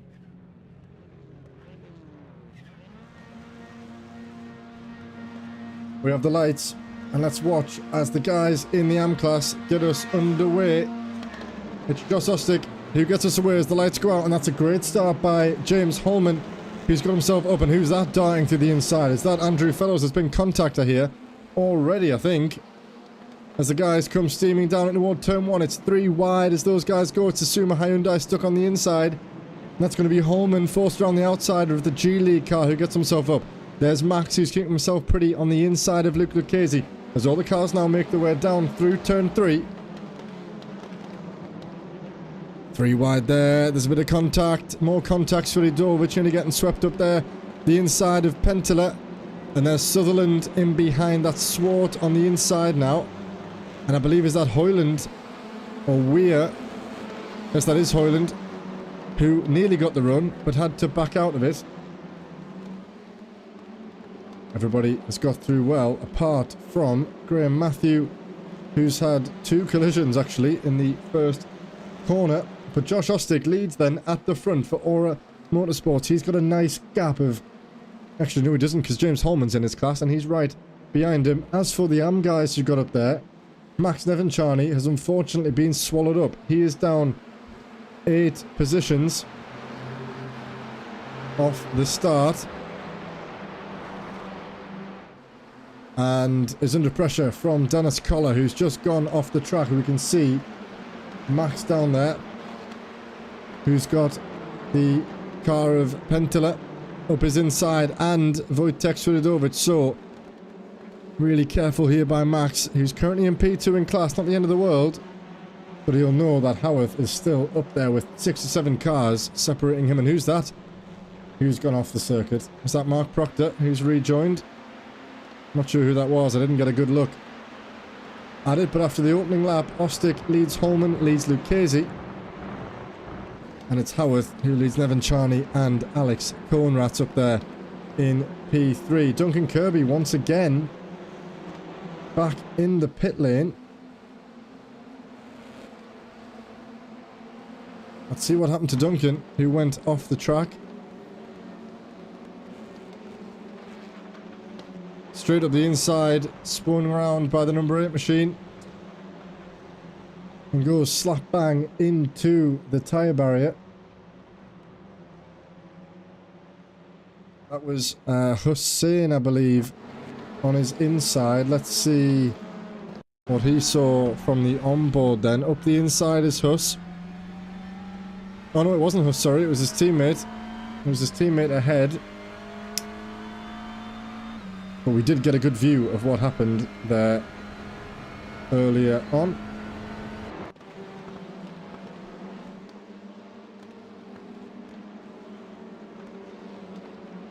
It's Howarth with a pro driver up the inside. Suridovic has got the run behind Penteler. A lot of pressure for these AM guys, mixing it in amongst the faster drivers. Oh, and there's a spinner. Who's that gone round? It's Willem. Willem's round and off the track.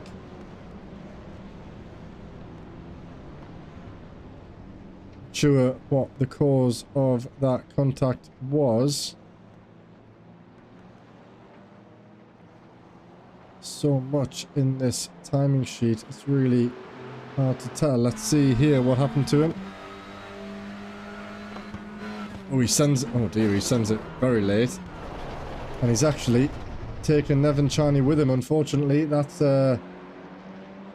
not an ideal move, and that demotes Nevin Charney, who was having such a good evening, down into P4. And here he is, crabbing his way back to the pit lane.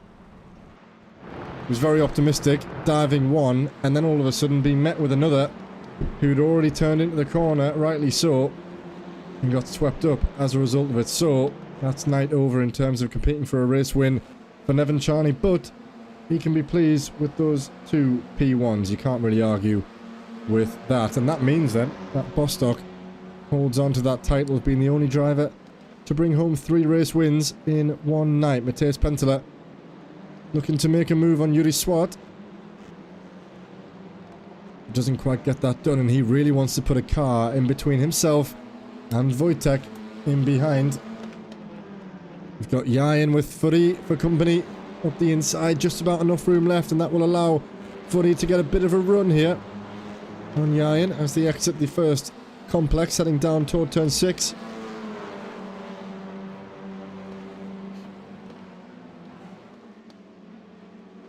Vyman has just got past Sutherland and Howarth.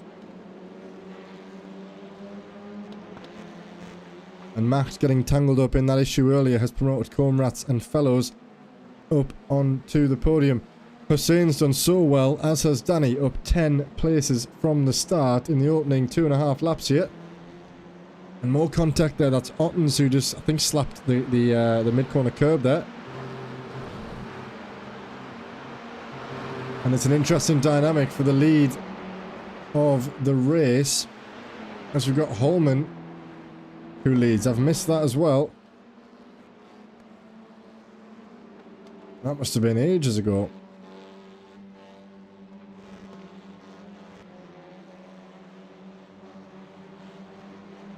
Here it is. Let's see what happened as Holman got past Ostick for the lead of the race. This was on the opening lap, actually, coming out of the chicane. He got a great launch and just swept up the inside. Oh, and a bit of contact there as well, for good measure by Ostick. I want to see that one again, because Holman carried so much speed through the chicane compared to Ostick. And it was a late, opportunistic move, and he did get it slowed down. He kept it on the apex. Feels that rumble of the contact in the rear, but all's well that ends well, and those guys keep it more or less clean as they head now onto their 3rd lap. Luke Lucchese sitting on the podium as things stand, but he's got Jeremy Chioka in behind him, and he's putting Josh under all sorts of pressure. Wojtek still in behind, and there's Furry off. That's Ottens, who's driven Furry off the circuit there. Let's go back and see how that happened. We can see he comes over, actually. I think Johan just comes over ever so slightly on Wayne. Let's watch that from Wayne's angle. Oh no, it wasn't, sorry, it was Ottens who got past him. This one. So there he is, he's alongside. And yeah, Furry does just come over. And Ottens is then passed by Suridovic in the same breath. So 2 moves for Wojtek in one position, and Penteler's round. Penteler is off and out, and that's a rejoin. That's a rejoin.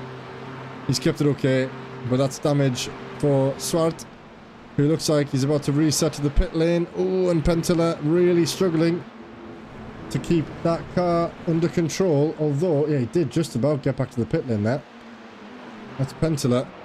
He is also out. So what happened between these two? Let's jump back and see. Oh, that's too soon. Mateus and Yuri went off track. Let's see. Up the inside goes Penteler. Keeps it tight, runs back over. And again, similar to the last incident. Let's see how much Yuri had around the outside. Was he entitled to the space? I would say so. I would say so if you want to play it safe. Penciler maybe should have given him a little bit more room, and that is night over for 2 of the quickest drivers in the Pro class, which really opens the door for those guys at the front. So Holman leads. Lucchese's just made a move on Ostic through turn 2. Let's quickly go back and see that late move there into turn 1. Ostic looks to get to the switchback. Chioka's chilling around the gearbox but staying out of it. Looks to hang it around the outside, but he can't. Jeremy thinks something of it, but stays out of it in the end. And Lucchese now up into P2.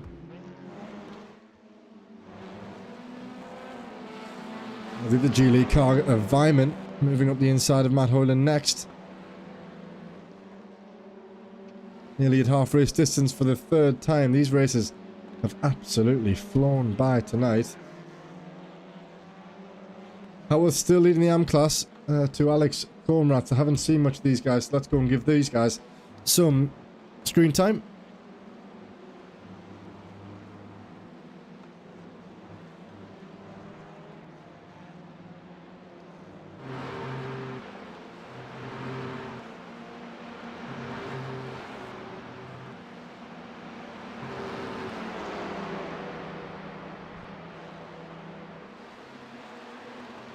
So we got Fellows, who has had,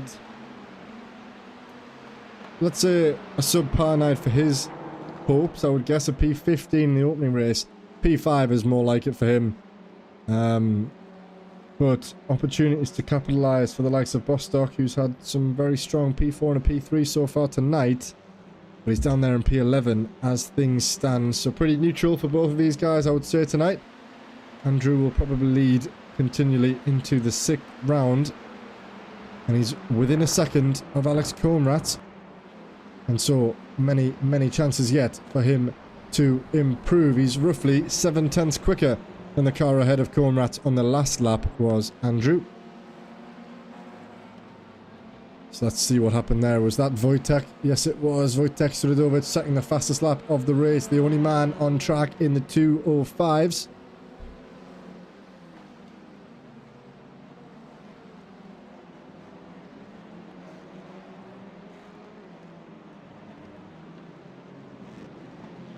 But he has just passed Fry, and he's made rear contact with Donnelly.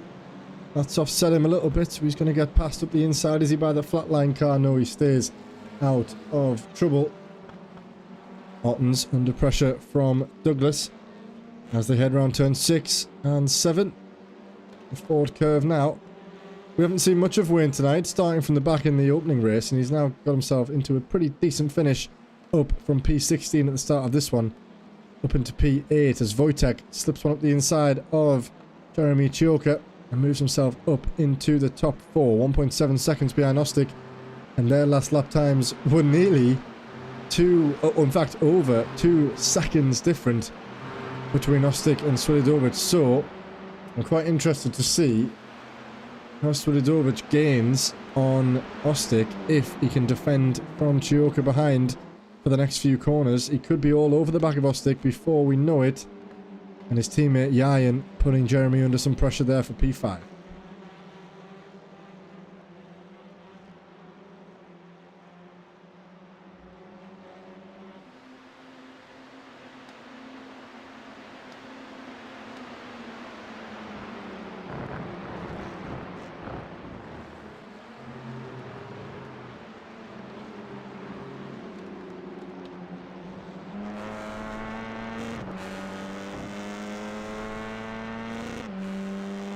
Listening to that Honda cycle through the gears. And Ostic will be looking in his mirrors.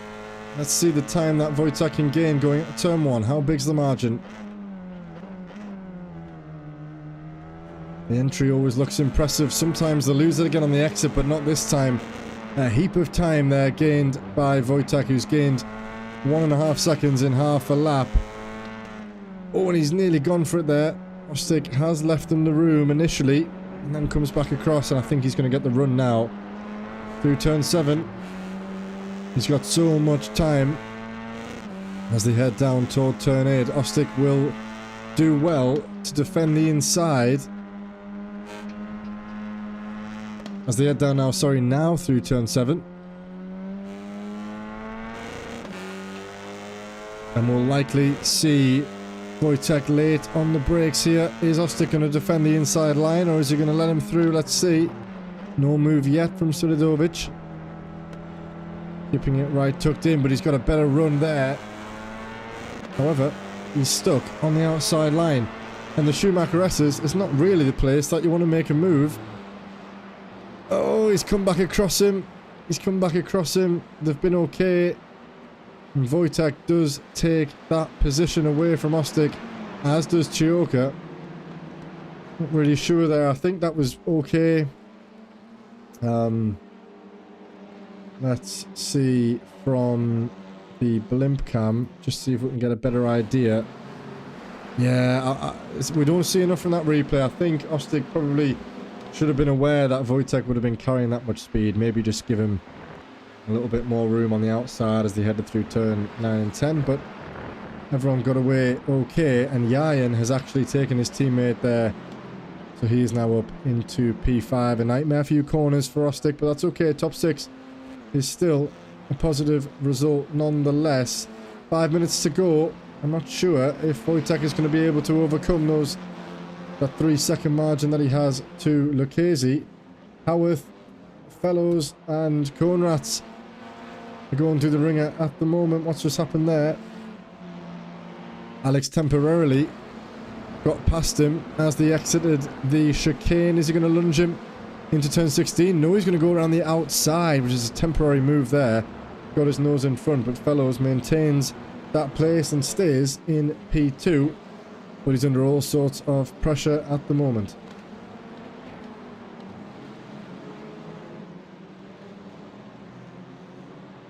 Steve Rubino has some drivers out of class around him at the moment. That's Stephen Fry, and then Daniel Saunders in class behind him there, so he'd be wise perhaps to let Stephen go if he's quicker, which he's just done there. And now we can defend against Daniel. In fact, maybe not. He's got the run. Turn 6, he's on the outside line. Stephen braking slightly earlier to get it turned in. Lots of room afforded on the outside by Rubino. Defending Saunders in behind.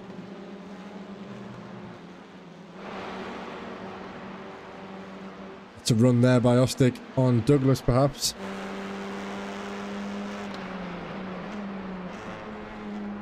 Up the inside steps Ottens. Down another couple of places goes Ostic. Unfortunate for him, it's unravelled somewhat in the last 2 laps. Wayne, all of a sudden, under pressure from Ottens. Surely not through the chicane, the 2 Hyundais. No need for a defence. That's very close on the brakes. That might allow Ostic a run. No, he wasn't quite close enough. And he comes into the pits. Is that perhaps an incident limit, a drive-through for Ostic? So his race has gone from well to bad to worse with just 2.5 minutes remaining.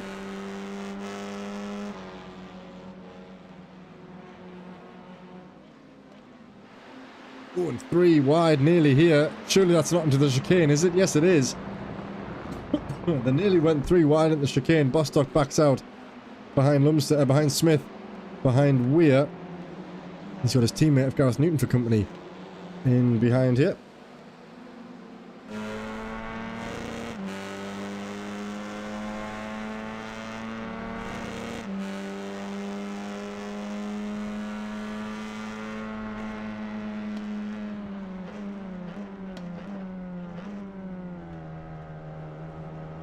Deep there by Bostock at the exit of turn 1. It's going to allow Gareth to think about a switchback. He's going to have to defend the inside line. Lets it run out wide at the exit of 2, but Gareth can't quite capitalise on that slight error.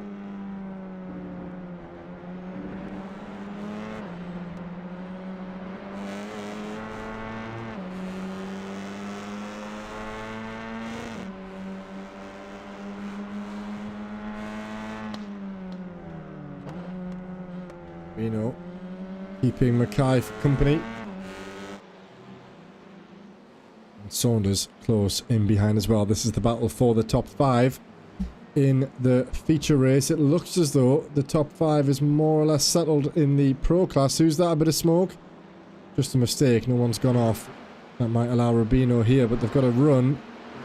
And these guys are going to go side by side through the Schumacher S's.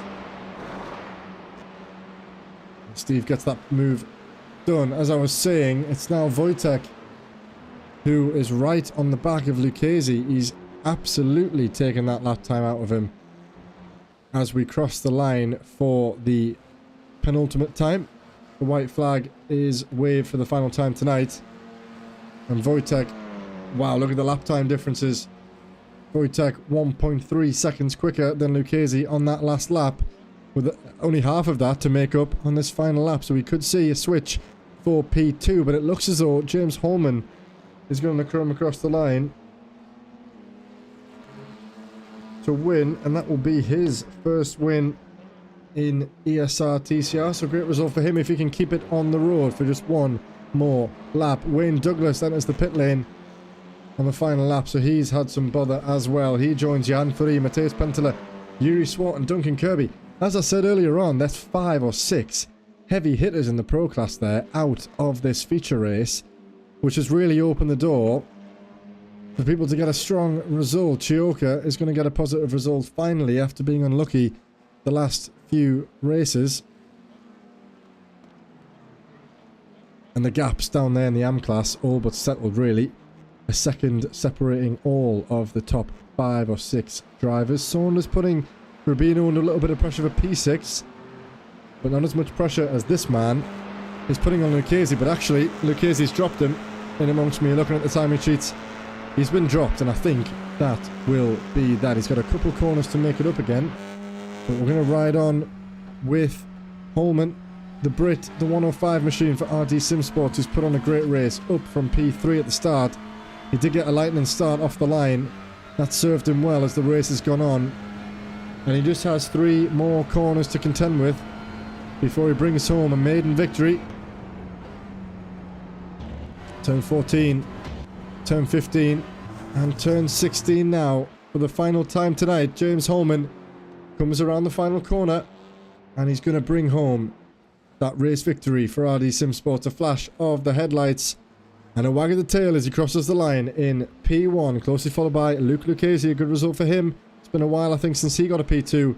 And Wojtek, another set of consistent results. That's a P1, a P2, and a P3 for the poleman tonight, the championship lead.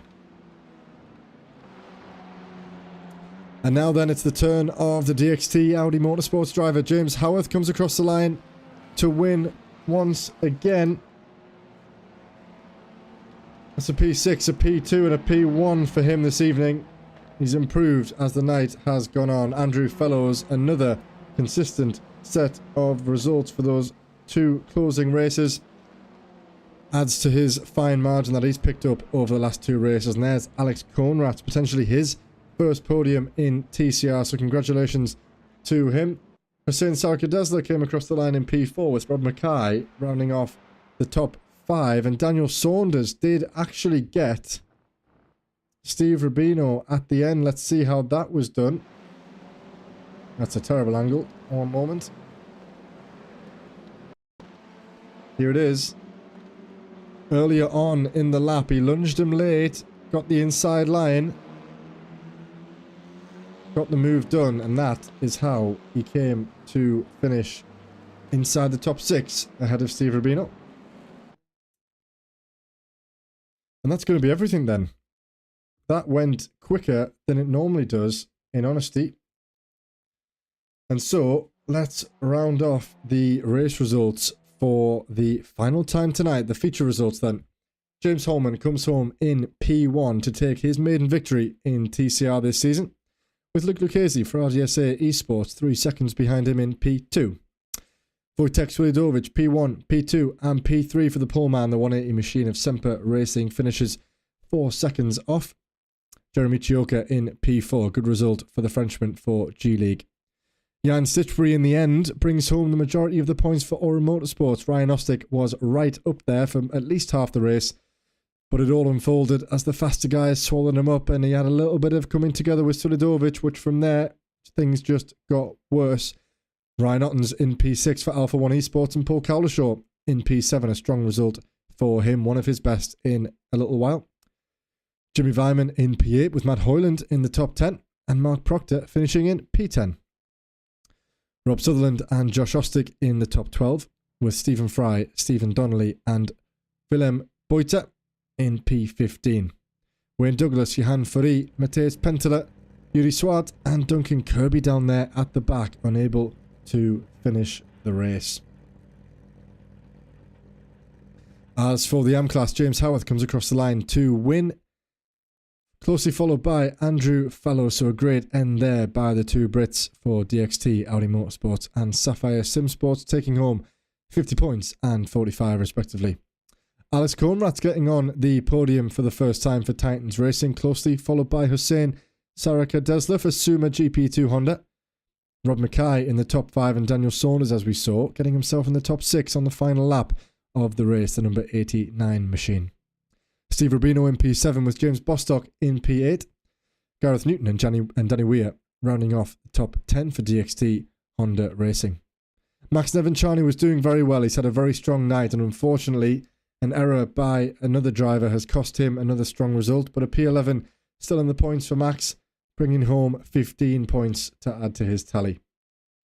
Graham Matthews and Oliver Lumsden, the top 13. Francois Brandet in P14, with Mark Wesley, the top 15. Rob Smith, Dennis Collar, Robin Aston and John Ludbrook unable to finish the race.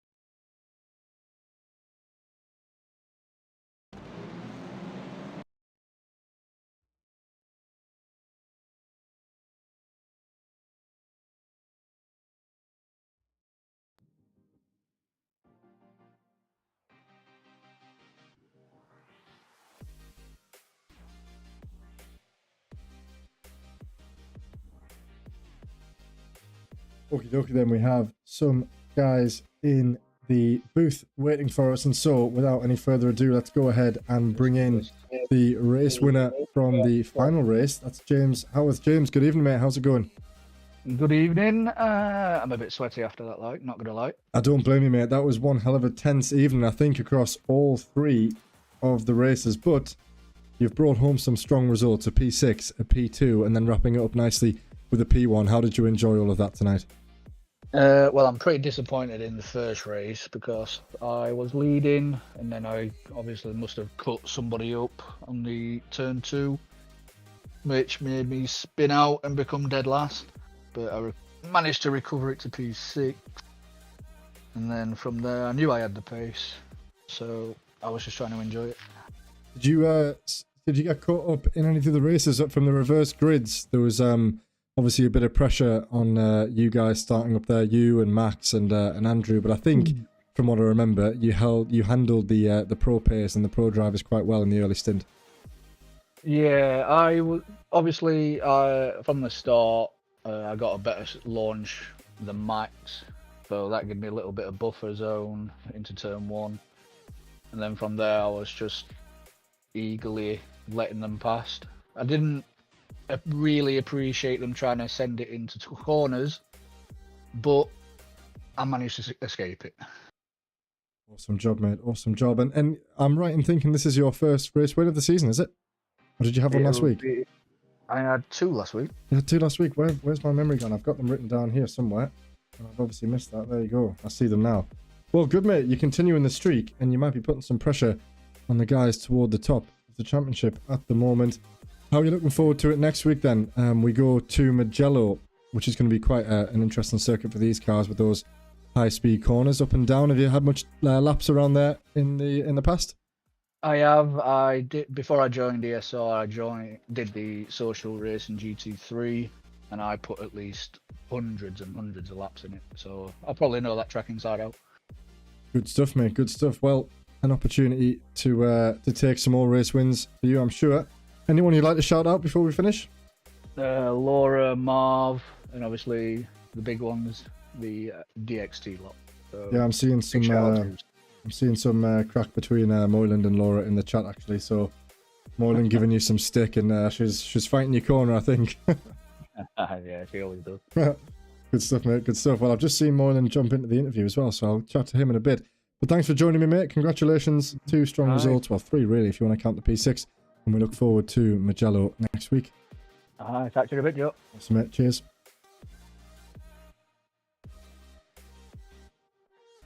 Okie dokie then. So good to speak to James. I completely forgot about the positive results that he had last week. I watched him coming out of the source twice there, as I remember Bostock peeling into the pit lane. So mistake on my behalf, but nonetheless, he's converted some more strong results. And speaking of converting strong results, he's back once again. A poor start in the opening race, but some more consistent results there in the end, Andrew. How's it going for you tonight, mate?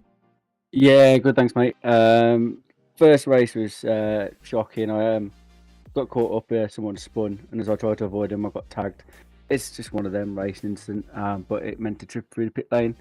I carried on, as you should, and picked up a few places, so P15, and then just kept moving forward from there, really. I think P5, race 2, and then P2, chasing James again. As I told him in the Discord earlier on today, I says, if you're in P1, I'll be in P2. It's always the way.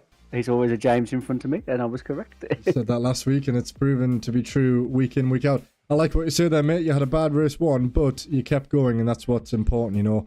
Every lap, get something under the belt, and that could have helped you, you know, you could have learned a few things, the 2 stronger results that you got there. In the end, we were watching on, not enough for you to convert that win. Did you ever feel like you had the opportunity, or did James have the pace over you most of the night? I think he had the pace towards the end.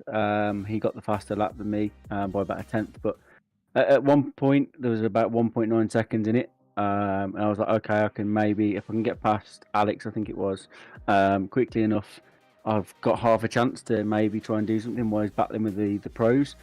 Unfortunately, by the time I got past Alex, he got past the pros, or the pro got past him, whichever way around it was, and he was able to just pull away. But yeah, it was. I thought it was on, but he deserved it. He kept a good, consistent race, so fair play to him. Absolutely, mate. And next week we look ahead to Mugello. Is that a track? Oh, I'm just seeing in the replay. I'm just seeing Kirby getting ploughed off the road behind you. I'm not sure if you caught that in your mirrors, but that went on at some point in the early rounds of that race. Next week it's Mugello. Is that a track that you're familiar with? Not particularly. I will try and do some practice. I'm hoping to make it. I'm going to have a chat at work, see if I can go in an hour later, because I'm on nights next week. So see if I can go in an hour later, so I can at least try and make it, because I'm definitely not here the week after because I'm on holiday. So I need to. I can only have one drop round, so I need to make it more. I can hear Bostock rubbing his hands together at the thought of you missing a couple of rounds potentially. That might help him close the gap, because it's obviously not said and done. We're at the halfway point of the season. I feel like it's flown by, and I'm sure it's the same for you. As we say, Mugello next, Imola, I think Road America and Hockenheim and Portimao. So some pretty tricky circuits, and I must say I'm looking a bit too far ahead, but that Portimao race could be very tricky. That's a tricky track. I've done it in GT3s. I'm not too bad there. I've not driven it so much in the TCR, but hopefully I can get a strong show in there if I need it. But it is what it is. It's my first season with you guys, and I was here to have fun. But if I can get a trophy, all the better. Yeah, mate, you're certainly on course for that. And as I say, wish you the best and hope you for the good, strong results. So once again, thanks for joining me, mate. I'm sure I'll speak to you again in due course. Congratulations on some strong results, and we'll hopefully see you next time at Mugello. Thank you very much, and thanks for the commentating, and shout out to everyone that makes this championship possible. Brilliant, mate. Thanks for that. Speak to you soon. Thank you. Cheers, Joe. Okie, so always good to speak to Andrew. He's doing very well, as he said, his debut with ESL, and he's making the absolute most of it. His 5th race, and he sits at the top of the standings. Finally then, we're going to bring in Matt Hoyland, who... Oh, that's not Matt Hoyland, sorry mate. Brought in the wrong driver there. I accidentally brought James back in, but this time we'll bring the right guy in. Matt, how's it going, mate? Average. Good. One word That was answers like only. the most average night of racing I think I've ever had. Yeah, I must say, mate, I wasn't tracking your results. You'll have to tell me how it went. Low to mid teens, I think. I think the best I had was P11, maybe. Oh no, sorry. That last race, I think I got P9 after some guys imploded at the end. But I was referencing to that. I was seeing, I can't remember all the names, but there was 4 or 5 guys who you'd expect to be in like the top 4 or 5 out in the pit lane, actually. So it's some opportunity for some other people to get there at the top. But, you know, you finished all the races. You kept it fairly clean. Like I said, it's I don't remember too much from what you saw. Did you get caught up in anything? I know there was a lot of problems in the opening lap of the opening race. Were you caught up in anything there, or did you? I actually did really well race 1. I didn't get caught up in anything. I seemed to be just behind everything that happened, so I saw most things happen. But luckily, I was just sort of 2 or 3 cars back, and it didn't actually affect me too much. But race 2, I had a pretty sizable incident that you must not have caught, judging by saying I didn't get caught up in anything. But yeah, we had a 3 wide moment into the fast chicane at the end of the lap, which didn't turn out too well. But anyway, it is what it is. I won't dive any deeper into that. But yeah, it could have been worse. I think, to be honest, there was some really questionable stuff in there today. Like, speaking from a management point of view rather than driver point of view, I think a few people just need to knock it back a touch, because it was a little bit over aggressive at times. But having said that, I did also see some really close and aggressive but fair racing, which is obviously what these cars are made for. And I do understand you had to be so close. If you weren't on the bumper of the car in front, you were going to get passed by the car behind, and unfortunately it made for a lot of slight contacts, which resulted in spins and such. But sometimes that is just the nature of these cars and the racing. That's it. You have to get close, and obviously, as we've said, it invites a little bit of door to door. But yeah, there was a lot of good racing, but a few questionable decisions at some point throughout the night. But as I say, with these sprint races, no pit stops, no strategies, just gung ho all the way to the line, you're bound to get a few people who get a little bit overexcited. I was going to say, after the weekend that we've had in the Spa 24, that must have felt like a doddle, really. So you know what? Give me another 24 hours. Yeah, these cars are so much work. They're just. I don't know if it's just me that's not really clicked with it, or whether it's an Audi thing. Because I'm noticing less and less Audis each week as people jump ship from it. But it's such a weird thing to drive. You have to almost aim to drive slowly to get any sort of pace out of it. The second you get comfortable and think, I can push on a bit more here, it's either sideways or it understeers, and I had a real appreciation for the speed of the guys at the front. Like, I'm 2 seconds a lap off the guys at the front here, which is crazy. Like, if that were GT3, I'd be on, like, considering crying about it. Like, genuinely, like, 2 seconds is huge, but they just seem to be able to extract pace that I don't even know where to look. But all credit to them. It's a real talent to be able to drive these things. They are a tricky animal. Yeah, I'm seeing that more and more as, you know, we watch on it. They just like to step out easily under braking, you know, especially a lot of people going through turn 8, the hairpin. It just looks like the car's ready to step out as it pitches forward. It's not something that I'd like to drive, quite frankly. I'm quite happy doing me GT3s. We look forward next week to Mugello, which is a track which we've done a handful of times in ESR. Is that something you're more familiar with? I think I've probably spent more time on Mugello as far as iRacing goes. Nürburgring's not really something I've done much time on, apart from sort of the 24. I've just seen a nice incident there. I know I'm a little bit behind watching your stream, but call flying off. But yeah, Mugello's a good track. I think most people enjoy it. Hopefully it'll give these cars a chance to get up to some higher speeds. I think today they've been it's very tight and twisty, this, and Mugello's like completely the opposite. So it should bring some different kind of racing, hopefully. Yeah, I'm very much looking forward to that, because I'm a big fan of that track and a big fan of some of those corners. So it'll be great to see you guys going through that. Before we finish, mate, as usual, anyone you'd like to shout out?